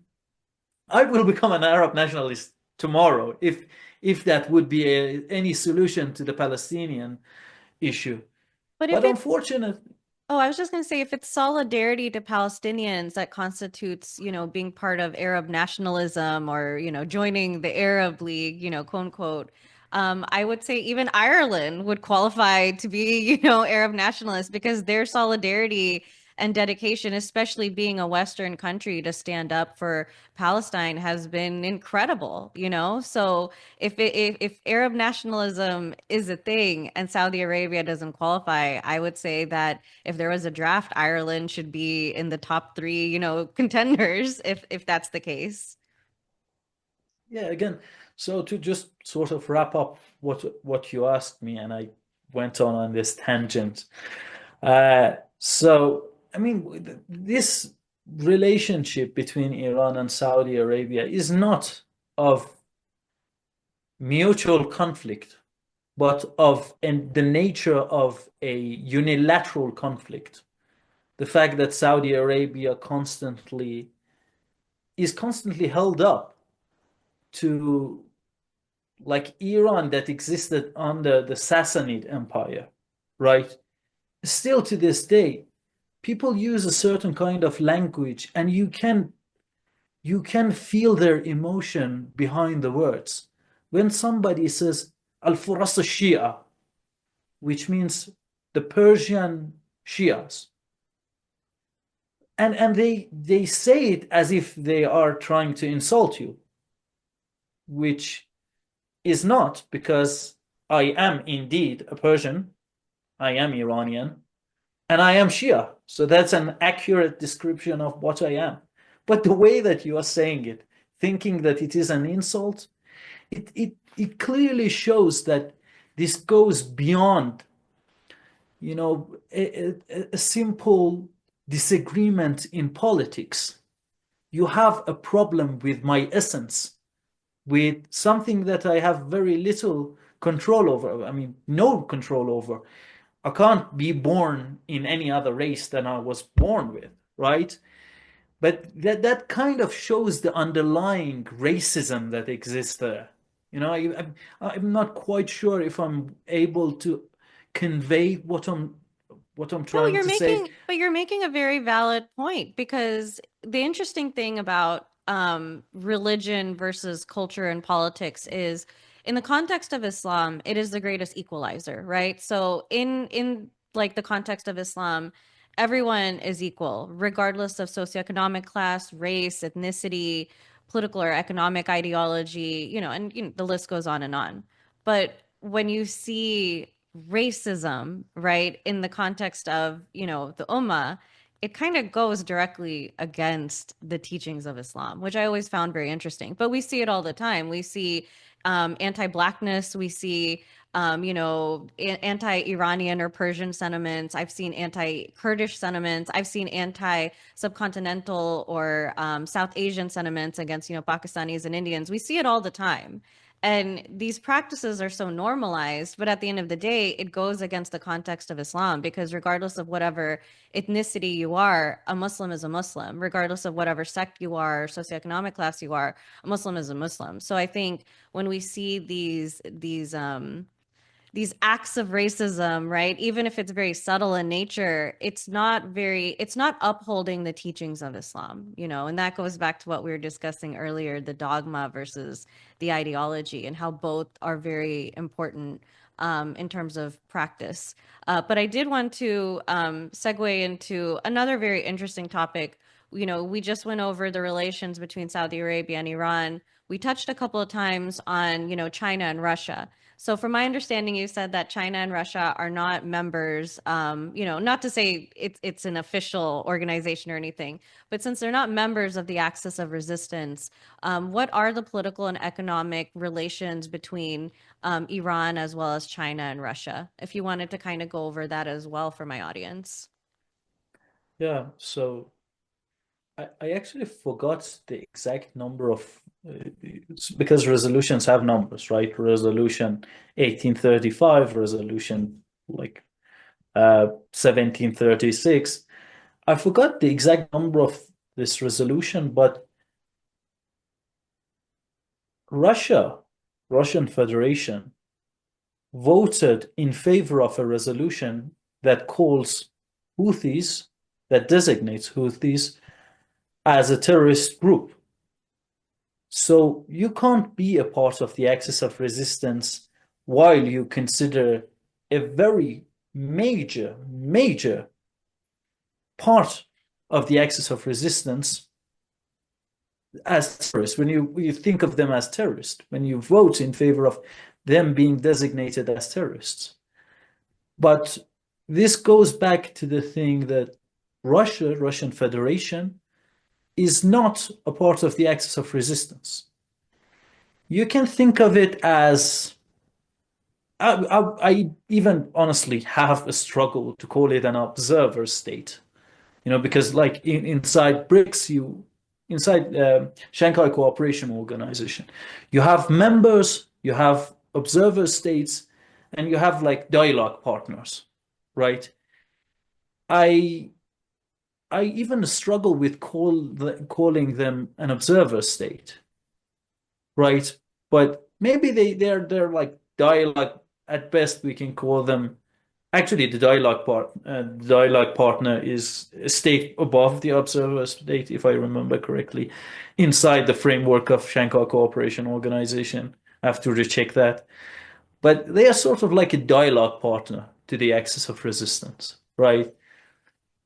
There was this rumor that the Russians provided satellite imagery to the Ansar Allah movement inside Yemen to deal with special forces of Israel, United States, and certain other countries, to deal with them, you know. So maybe from time to time they help the axis of resistance, but their commitment is not 100%. You know, it's incomparable to the commitments that the other countries within the axis of resistance have.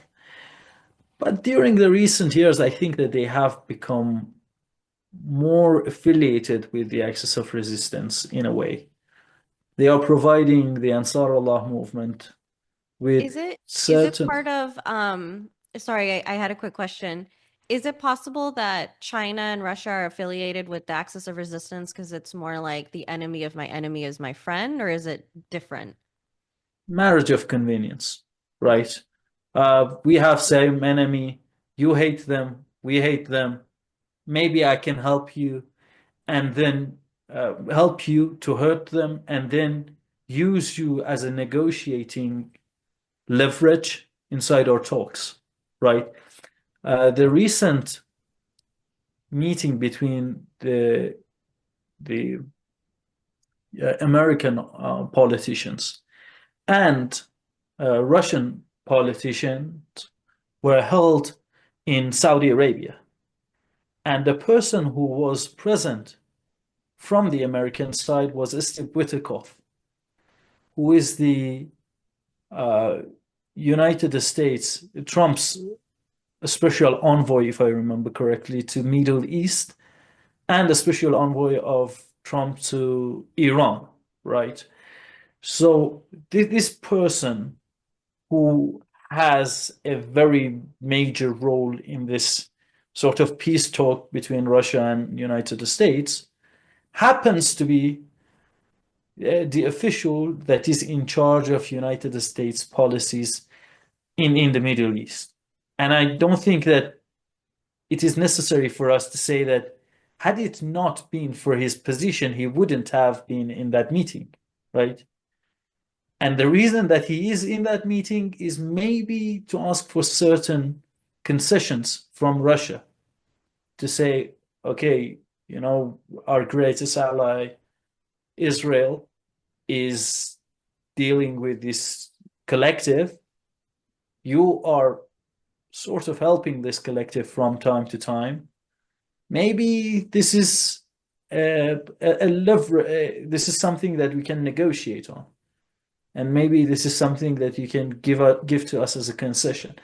So, I mean, I'm not privy to the information of what happened in that meeting, but again, his sole presence in that meeting is something that makes me question of what is actually happening that can influence the axis of resistance and the countries of the region, right? So again, like it's a sort of marriage of convenience. The enemy of my enemy is my enemy, my friend. Apologies. My, yeah, That's an intricate uh, web. yeah. That's like an M. Night Shyamalan movie, Yeah. right? With a very strange twist. Yeah, the enemy of my enemy is my friend, and we have like certain objectives that we are trying to pursue. The the the sort of relations that Iran has with Russia and China, and I would say that like it is even more so true for China. The, I know that this is something that people keep bringing up, that the Chinese are, you know, business oriented, but it is the truth. Unfortunately, it is the truth. They're not going to become ideologically aligned with the countries of the axis of resistance who pursue anti-imperialist goals, right? They're they were developing a port inside Israel, But right? I had a I think question for you on that. It's interesting that you just said before that. you go, Oh, go just ahead, go before ahead. you go, because they actually sort of they're not developing that port. They're not the contractor of that port. So I thought that maybe I should add that context for your audience before anyone takes it into the comment and say, "Oh, you don't know what you're talking about." But yeah, go on. Yeah, no, I was actually going to say, China, obviously we know that the US tends to police the world. So the US, on a multitude of occasions has talked about the human rights violations that China is committing internally, right? Like in terms of their domestic policies, which, I've often heard a lot of it is propaganda. But that being prefaced, China themselves will come out very often and criticize the United States for their domestic policies and how a lot of them constitute, human rights violations. Do you think they're doing that more so to humiliate the US, or is it to actually hold people accountable for human rights? I mean, I can't really say that they're doing it as uh, a major principle that they have, and it is very hard for me to talk about this because the one of the things that we talked about was how people accuse Iran of pursuing its own benefits. So for me to say that, oh no, that's not the case with regards to Iran, but to my credit, and let me give myself a little bit of credit. To my credit, like I tried to justify it with data and certain facts, but it is hard for me to do so with regards to China. I mean, when you see, well, the sort of uh, famine that we saw in Yemen. And the images that were coming out of Yemen were horrific, horrific. Children with malnutrition to the extent that their rib cage was completely visible, right? The fact that many of these kids, many of these people were going in a state that would cause damage to their cerebral cord or like your brain and mental faculties. It is very hard for me to say that, okay, the country that is selling Winlong 2 drone to Saudi Arabia is really that concerned about like the people of Yemen. If you're concerned, maybe don't sell it to the Saudi Arabia to carry out that atrocity.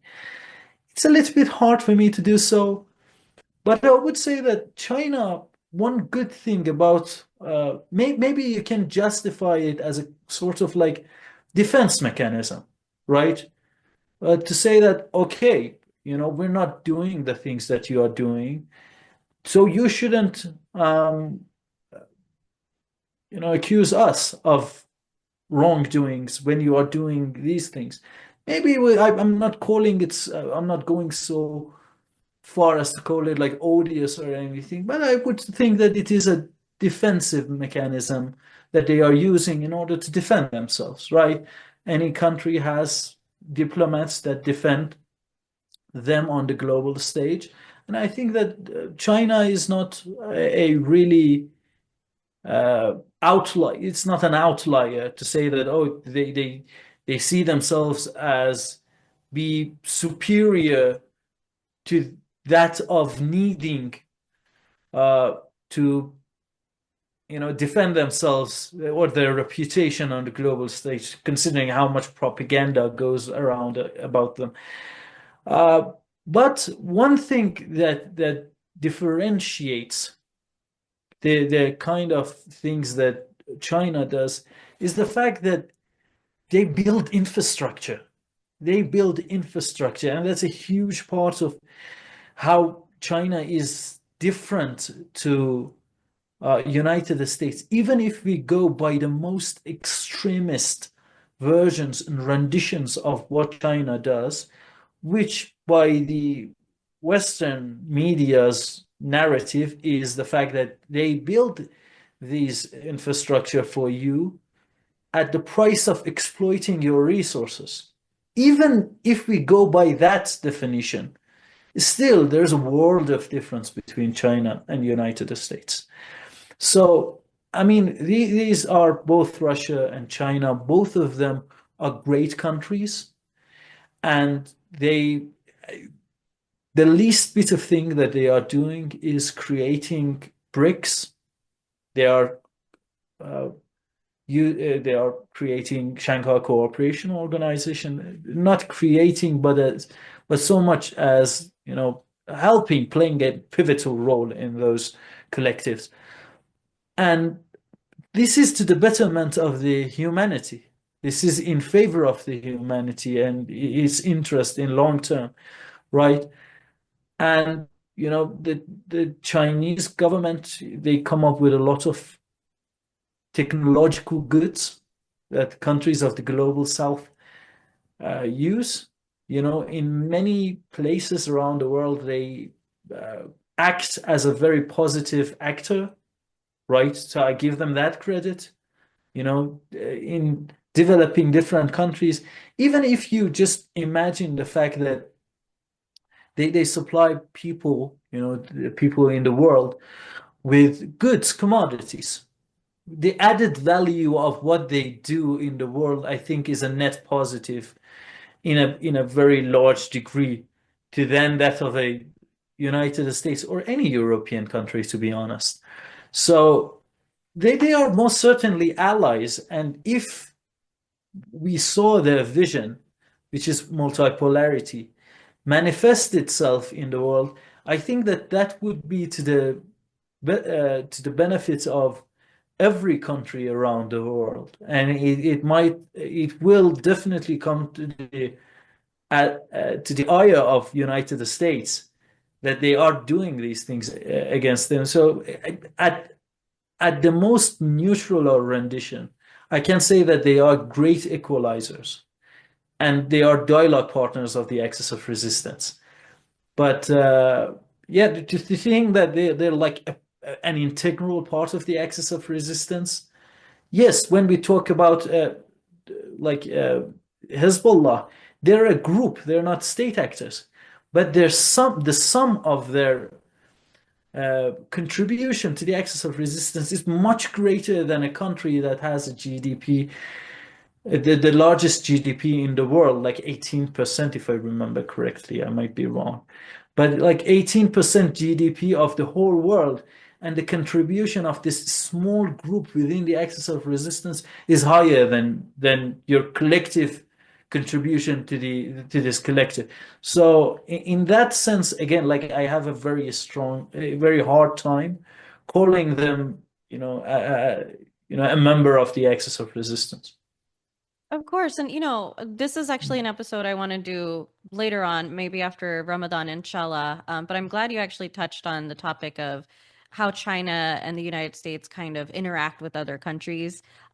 Because, for example, we see Africa, it's very, very resource rich, but we've seen it for several centuries now being exploited by the West, predominantly, or, especially in the context of the French. And we've seen this uprising within Africa currently where a multitude of nations are trying to become independent and, control their resources again, calling out like the atrocities and the hypocrisy of, the French and the West in general. And China has actually been a very big player in this regard because it has been adding a lot of value and infrastructure to various different African nations. And like you said, a lot of people say, well, it's exploitive in nature because they are trying to utilize the resources when they are adding infrastructure. But there's a very big difference between exploiting resources by bombing a country, sanctioning a country, and stealing the resources versus adding infrastructure, right? As opposed to destroying it, helping it, adding to the value of it. And then potentially, I'm not saying they're not, using the resources for their benefit. I don't think any country's resources should be used for selfish purposes, but if it's going to be done, there's more so diplomatic ways and qualitative ways to do it, is all I'm saying.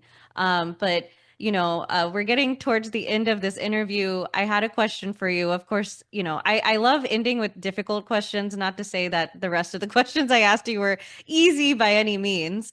But the question that I had for you was, I see a lot of conjecture and talk around Iran and Israel going to war. And obviously, a multitude of US politicians have time and time again called for war against Iran. From your perspective, right, from a non-Western biased perspective, what are the chances of Israel and Iran directly going into war, especially now with Trump as president? I would say a slim to none. There's a reason for that.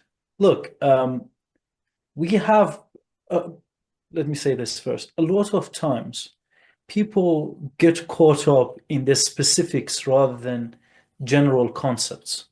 What do I mean? Why is it necessary for me to say this as a sort of disclaimer before saying what I'm about to say? Because I think that between Iran and Israel, the the sort of uh, mutually assured destruction status is held, right? A lot of people think that in order for you to completely annihilate a country, you only need to have nuclear weapons, but there are other means to do so, right? And that's why I say that people shouldn't get caught up in the specifics rather than, the main principles. Yes, mutually assured destruction was a theory that was proposed in order to explain the complex nature of international relations between the countries that have nuclear weapons. Right. That was the case. That was the origin. But if tomorrow a new type of weapon is developed that would do the same thing, we would say, oh, the situation is not upheld because we're not talking about nukes. No, of course not. So Iran has the ability to completely turn Israel into a barren ground using missiles. The Iranian general, General Hajizadeh, the head of IRGC Aerospace Forces, said that if we start unveiling a missile city from now, and we unveil a new missile city each week, even in 2 years, we would not finish, unveiling all of these countries, these missile cities. And, in the way that he talks about, the missiles, the numbers that he uses, he's very, he's dropping high numbers very nonchalantly. He was talking about attacking Israel and how they had to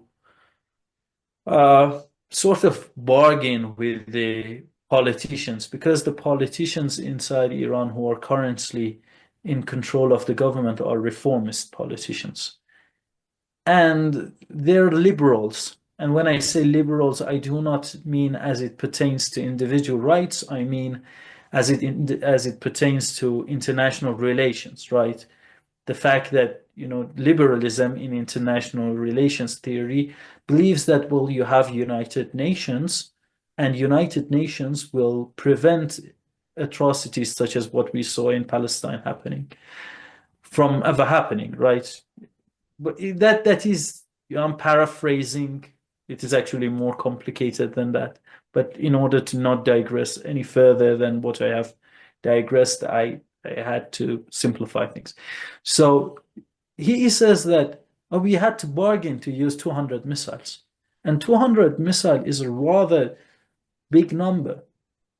But he was saying, what are the Israelis going to do if we use 1,000 missiles?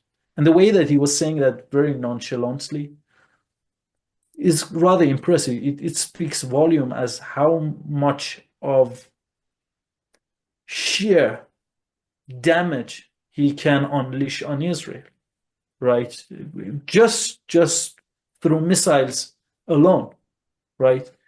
So, and when you think about Israel, Israel's width is like 45 kilometers, if I remember correctly.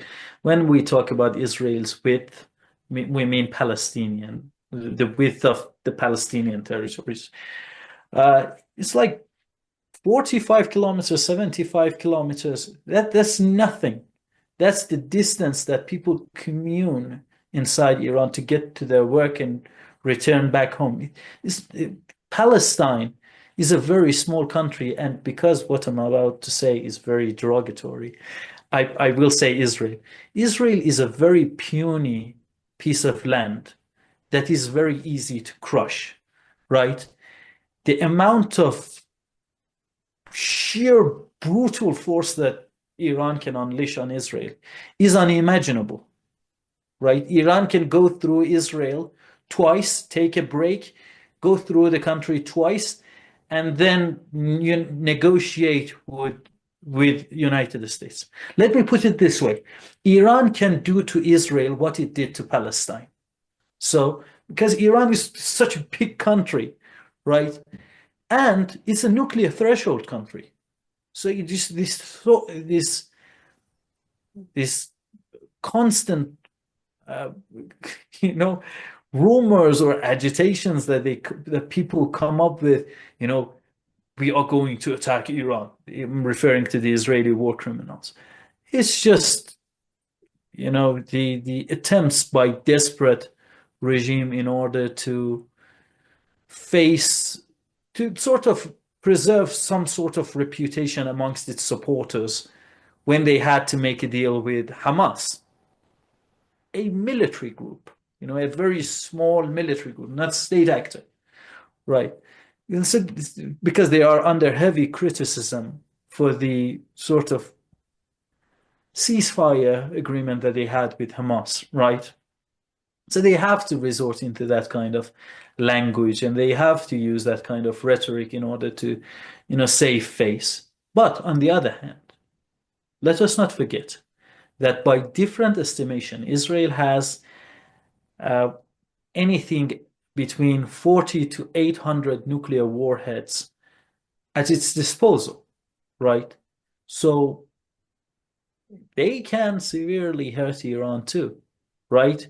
Unless Iran preemptively does something about Israel, they can also damage Iran to a great extent. So that's why both parties are not going to attack one another directly. I mean, I'm not referring, obviously, the two countries attacked one another, Operation True Promise 1 and True Promise 2, and then you had the Israeli attack on Iran, right? So I'm not saying that they're not going to directly attack one another, but it will be analogous to what happens between China, India and Pakistan. Both are nuclear powers. The fighter pilot from India flies to the Pakistani territory or vice versa. They launch some sort of attacks. Politicians come to the podium, speak and rile up their audience, try to talk about the honor and the glory of their own respective countries. But at the end of the day, they both know that if they are engaged in a 100% no bars hold conflict, then both countries are going to lose, right? So with regards to Israel and Iran, I don't think that there would be any uh, direct full-on war between the two countries, but Iran has always been committed to the Palestinian struggle. And one way or another, the settlers that came from Poland, Germany, New York City in the United States, they have to go back to their own country because they have that options. It is the Palestinians that do not have any other option. It might sound very simple, and people who are watching this might say, why do you have that kind of condescending voice and why are you using that tone? It is not really for you. It's for like 0.00001% chance of any Zionist watching this. They have to know that people of this region have nowhere else to go. And that's why, one way or another, Israel will be dismantled, right? A one state solution that will, a state that will represent everyone, Jews, Muslims, Christians.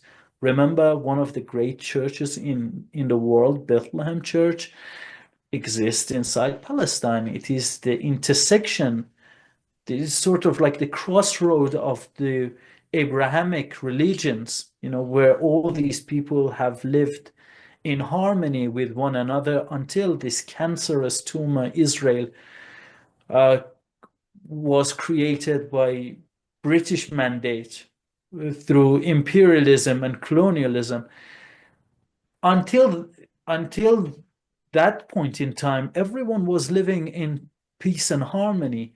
Since then, you can't live up a single day without hearing a bad news from that region.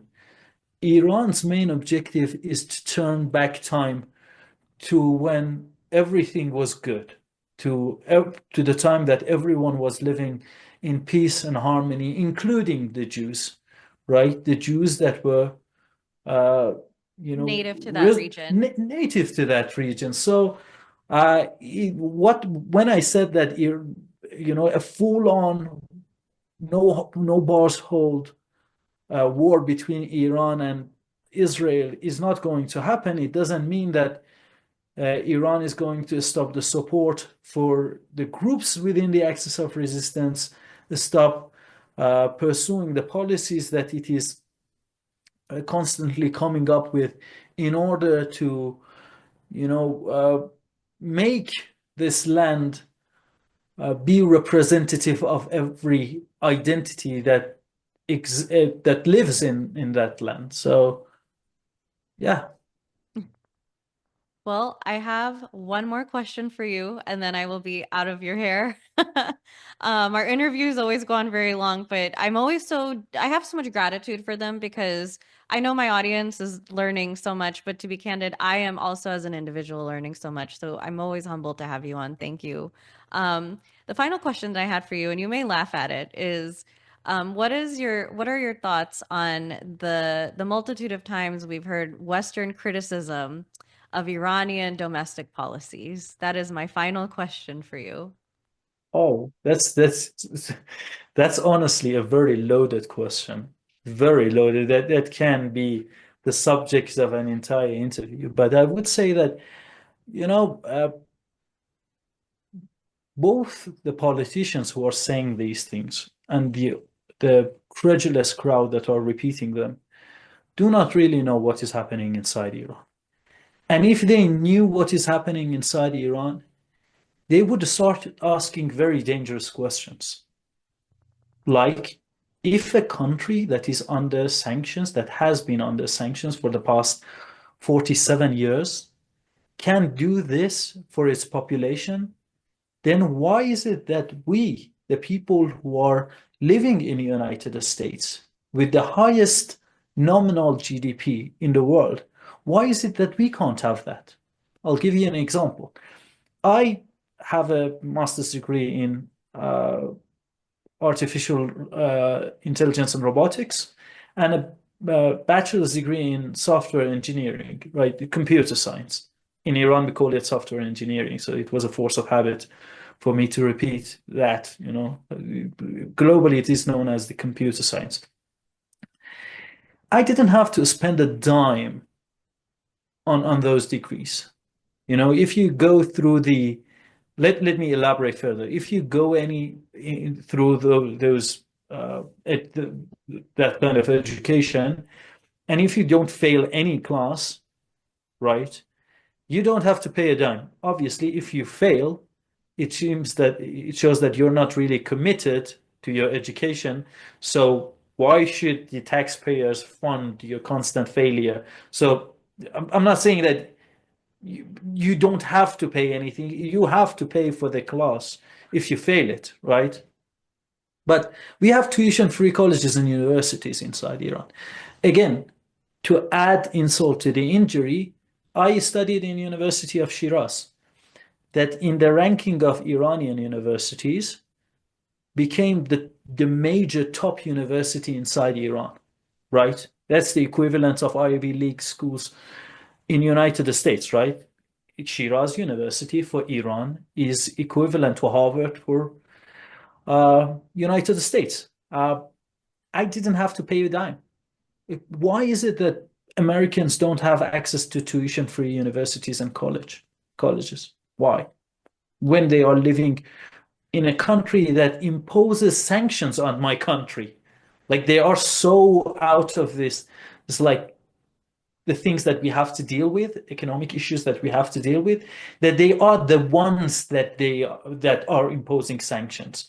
They are saying, oh, we don't have, we we have no need for your puny transactions and trade with you, right? We can't live better off not dealing with you. So if they can't do to us, why is it that they can't provide their own population with the same level of services and benefits for them? With regards to the Iranian healthcare system, uh, I mean, unfortunately, some decisions have been reversed by the current administration, but uh, President Raisi, signed an order that the governmental funded hospitals inside Iran have to register any patient below the age of, I think, 6 or something. I don't remember the exact age, free of any charge, because infants require healthcare. And that's not something that you can joke around with. Any negligence with regards to helping these individuals would have a everlasting impact on their development, right? So we had that kind of healthcare for them. Again, even not considering that, to this day, even considering the fact that this government has reversed many of the decisions by Dr. Raisi, Iranian healthcare is not comparable to that of United States. I'll give you another example. In couples that have trouble with uh, fertility, they're infertile, uh, they are all insured inside Iran to get the treatment that they need so that women can experience motherhood. I'll give you another example. More than 50% of the students in the tuition-free universities of Iran are women, right? Very oppressing to women. This Iranian country, to the extent that it provides them, it tortures them. It tortures them with tuition-free colleges, right? And then, meanwhile, you have this thing in the world. It is the largest penal colony in the world. It incarcerates its own people to a very strange rate. I mean, I have to ask myself, do Americans commit crimes at a much, much higher degree than the rest of the world? So are the Americans innately evil, that they commit so much crime that this large portion of them are inside prison in comparison to the rest of the world? Or United States benefits from the military prison industrial complex? And It's are free there any labor. It's free labor, right? I mean, we no longer have slavery, but we have other means of getting that labor. I think that's what United it essentially comes down to. United States is a democracy, but if you commit a misdemeanor and go to prison, then you lose your right to vote. Meanwhile, in this It's tyrannical actually, I wanted to correct you. It's actually a felony, not a oh, misdemeanor. apologies. Yeah, Sorry. you're right. Misdemeanor. Apologies. It's felony. If you commit a felony, you're losing your right to vote. But thank you for the correction. Uh, but in Iran, the ballot boxes go into the prison so that the prisoners can vote. So this is this theocracy that is not that does not concern itself with democracy. It is uh, it is managed in such a way that even the prisoners would be able to vote. People who are actively inside the prison. We can go on and on and on and on about different things that that happens inside Iran. And whenever I like use them as an example to sort of undo the indoctrination as you mentioned, because a lot of people have bought into the propaganda of United States being the land of free. What a ridiculous proposition, the land of free. Whenever I try to, correct those disinformations, I say these things to my friends and my family and my relatives, and they do not believe. It is so much beyond their understanding and the realm of possibility for them. The closest thing that I can equate it to was this meme that I saw online. Uh, Americans going to Red Note, right, and having a conversation with a Chinese person. And the meme was something like this. It was an American listening to a Chinese person and, making really, really sad and uncomfortable face. The Chinese guy was saying, yeah, our government is disseminating so much propaganda. It says that, you guys are living paycheck to paycheck and you don't have access to tuition free, your colleges, universities. Your healthcare might make you bankrupt. Ha, what a ridiculous thing to say. Because obviously, no people on the face of the planet are willing to live under that condition. And it is certainly the truth. I live under the tyrannical rule of the mullah regime. Why is it that I have access to tuition-free colleges and you don't have? Why do I have access to better healthcare? Why is it that there are a lot of things that I can have access to? There are many people who tell me, oh, okay, why don't you immigrate from Iran to United States since you are relatively smart?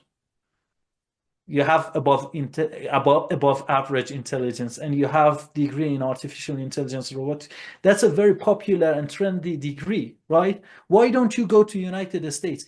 And my response always is, well, I can't abandon the country that provided me with the opportunity to get that degree, right? I do know that, there are problems inside Iran. I do. And I'm not trying to hide them. I wish that someone would invite me to talk about bad things that are happening inside Iran, because then the people, your audience, would be able to listen to a person who is supporting the democratic government of Iran, and then would also understand its shortcomings and what problems we have, right? I really wish that, somebody for once would invite me as the supporter of the government to talk about the bad things of the government, to then wake up to the reality, to understand that we have our own grievances. But that the problem is that many times they draw this caricature like image of Iran that has no link or connection to the reality. Iran produces the fifth largest population of engineers in the world, standing only behind United States with a population of 330 million people, China with a population of 1.4 billion people, India with a population of 1.7 billion people, and Russia, I forgot what the population of Russia was, but I think that this is greater than Iran. And Iran, meanwhile, Iran has a population of 90 something million people, right? You're telling me that this is not an achievement, that Iran produces so many engineers. It's not an achievement for a country that is under sanctions. And if we hadn't, we didn't have to deal with these sanctions, imagine what Iran could do, for its population. the things that Iran would be able to do.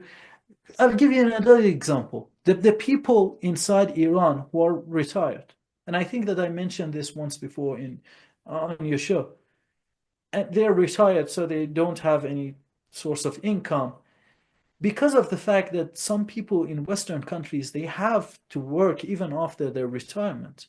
Inside Iran, you had this. Now you don't have it because the moderate government inside Iran, and I used moderate as a joke because that's how the Western outlets refer to them.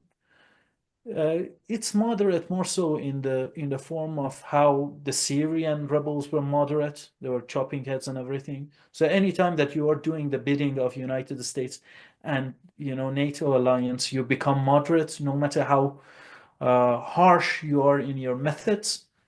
But they didn't have to pay any taxes, because you can't ask an elderly population that have worked for the benefit of country to continue making greater and greater sacrifices. There are many things that a person can love about the Iranian government. There are many things that you can disagree with, but most certainly that this visage, this image that is being portrayed by outlets from the Western countries, from Iran, while they are supporting Zelensky, for example, and Zelensky is the best example, yeah, like the most moderate example, Zelensky that refuses to hold an election, or Jolani that used to chop heads, you know, you can't believe those things, and for those reasons, I, as a citizen of Iran, will never stop supporting the Iranian government unless it changes its ways. Stop caring about people, stop providing all these social services to the population, and provide them with these things that I can only consider as basic human rights, which, funnily enough, the countries in the Western hemisphere, the Western countries, they don't have, but they have the audacity to lecture us and lecture people like me how I'm living under this brutal regime. Meanwhile, they don't have these things. I will never stop defending my country. I will never stop defending my country. And I implore you guys, implore your audience to try to educate yourself on Iran, to talk to the other voices that are coming out of Iran, to even travel to Iran.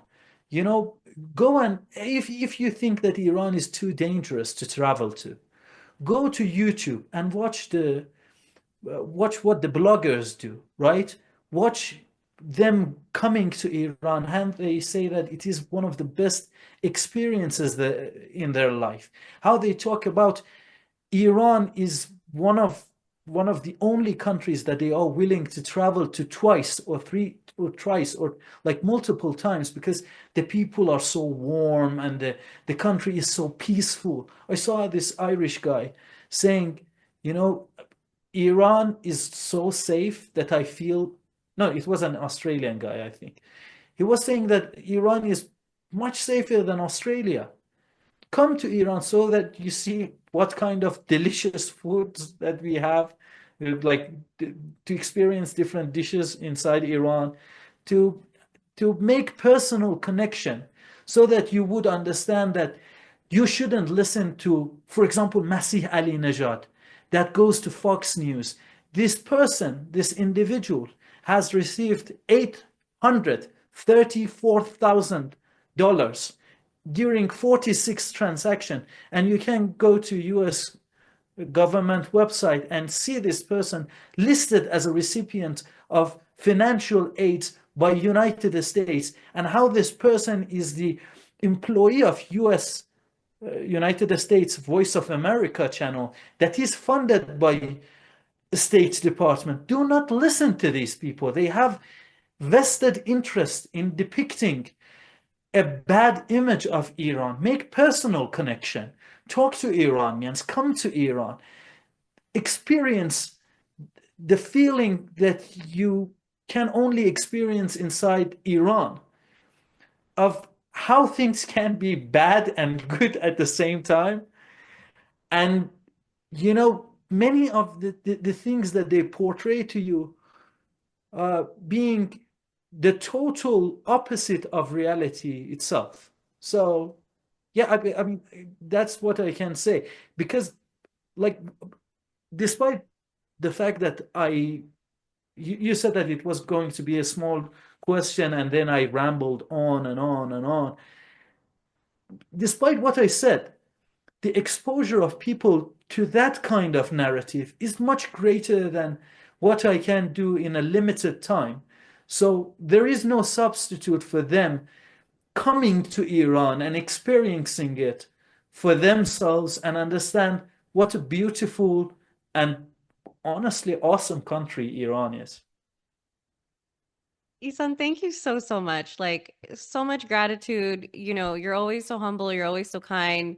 Thank you for spending the majority of your day, honestly, with the context of, this interview. I'm always humbled. I know, Ramadan is coming very soon. I wanted to wish you, your family, all Iranians a very fruitful and beautiful month. May all your, prayers be answered. And, that being said, I wanted to close out for anyone just, tuning in or made it through this entire episode. My name again is Heena Lotus from the Muslim Street. We are independent Muslim journalism, for Muslims, by Muslims. We're trying to dismantle all the propaganda, the disinformation, and anything that, we're hearing from the Western MSM. We're trying to, talk about the global ummah, unite the ummah, get to the bottom of, the different problems and wins within the context of all these different countries, especially countries that are I guess you can say mischaracterized like Iran. That's why I do keep it as a focal point.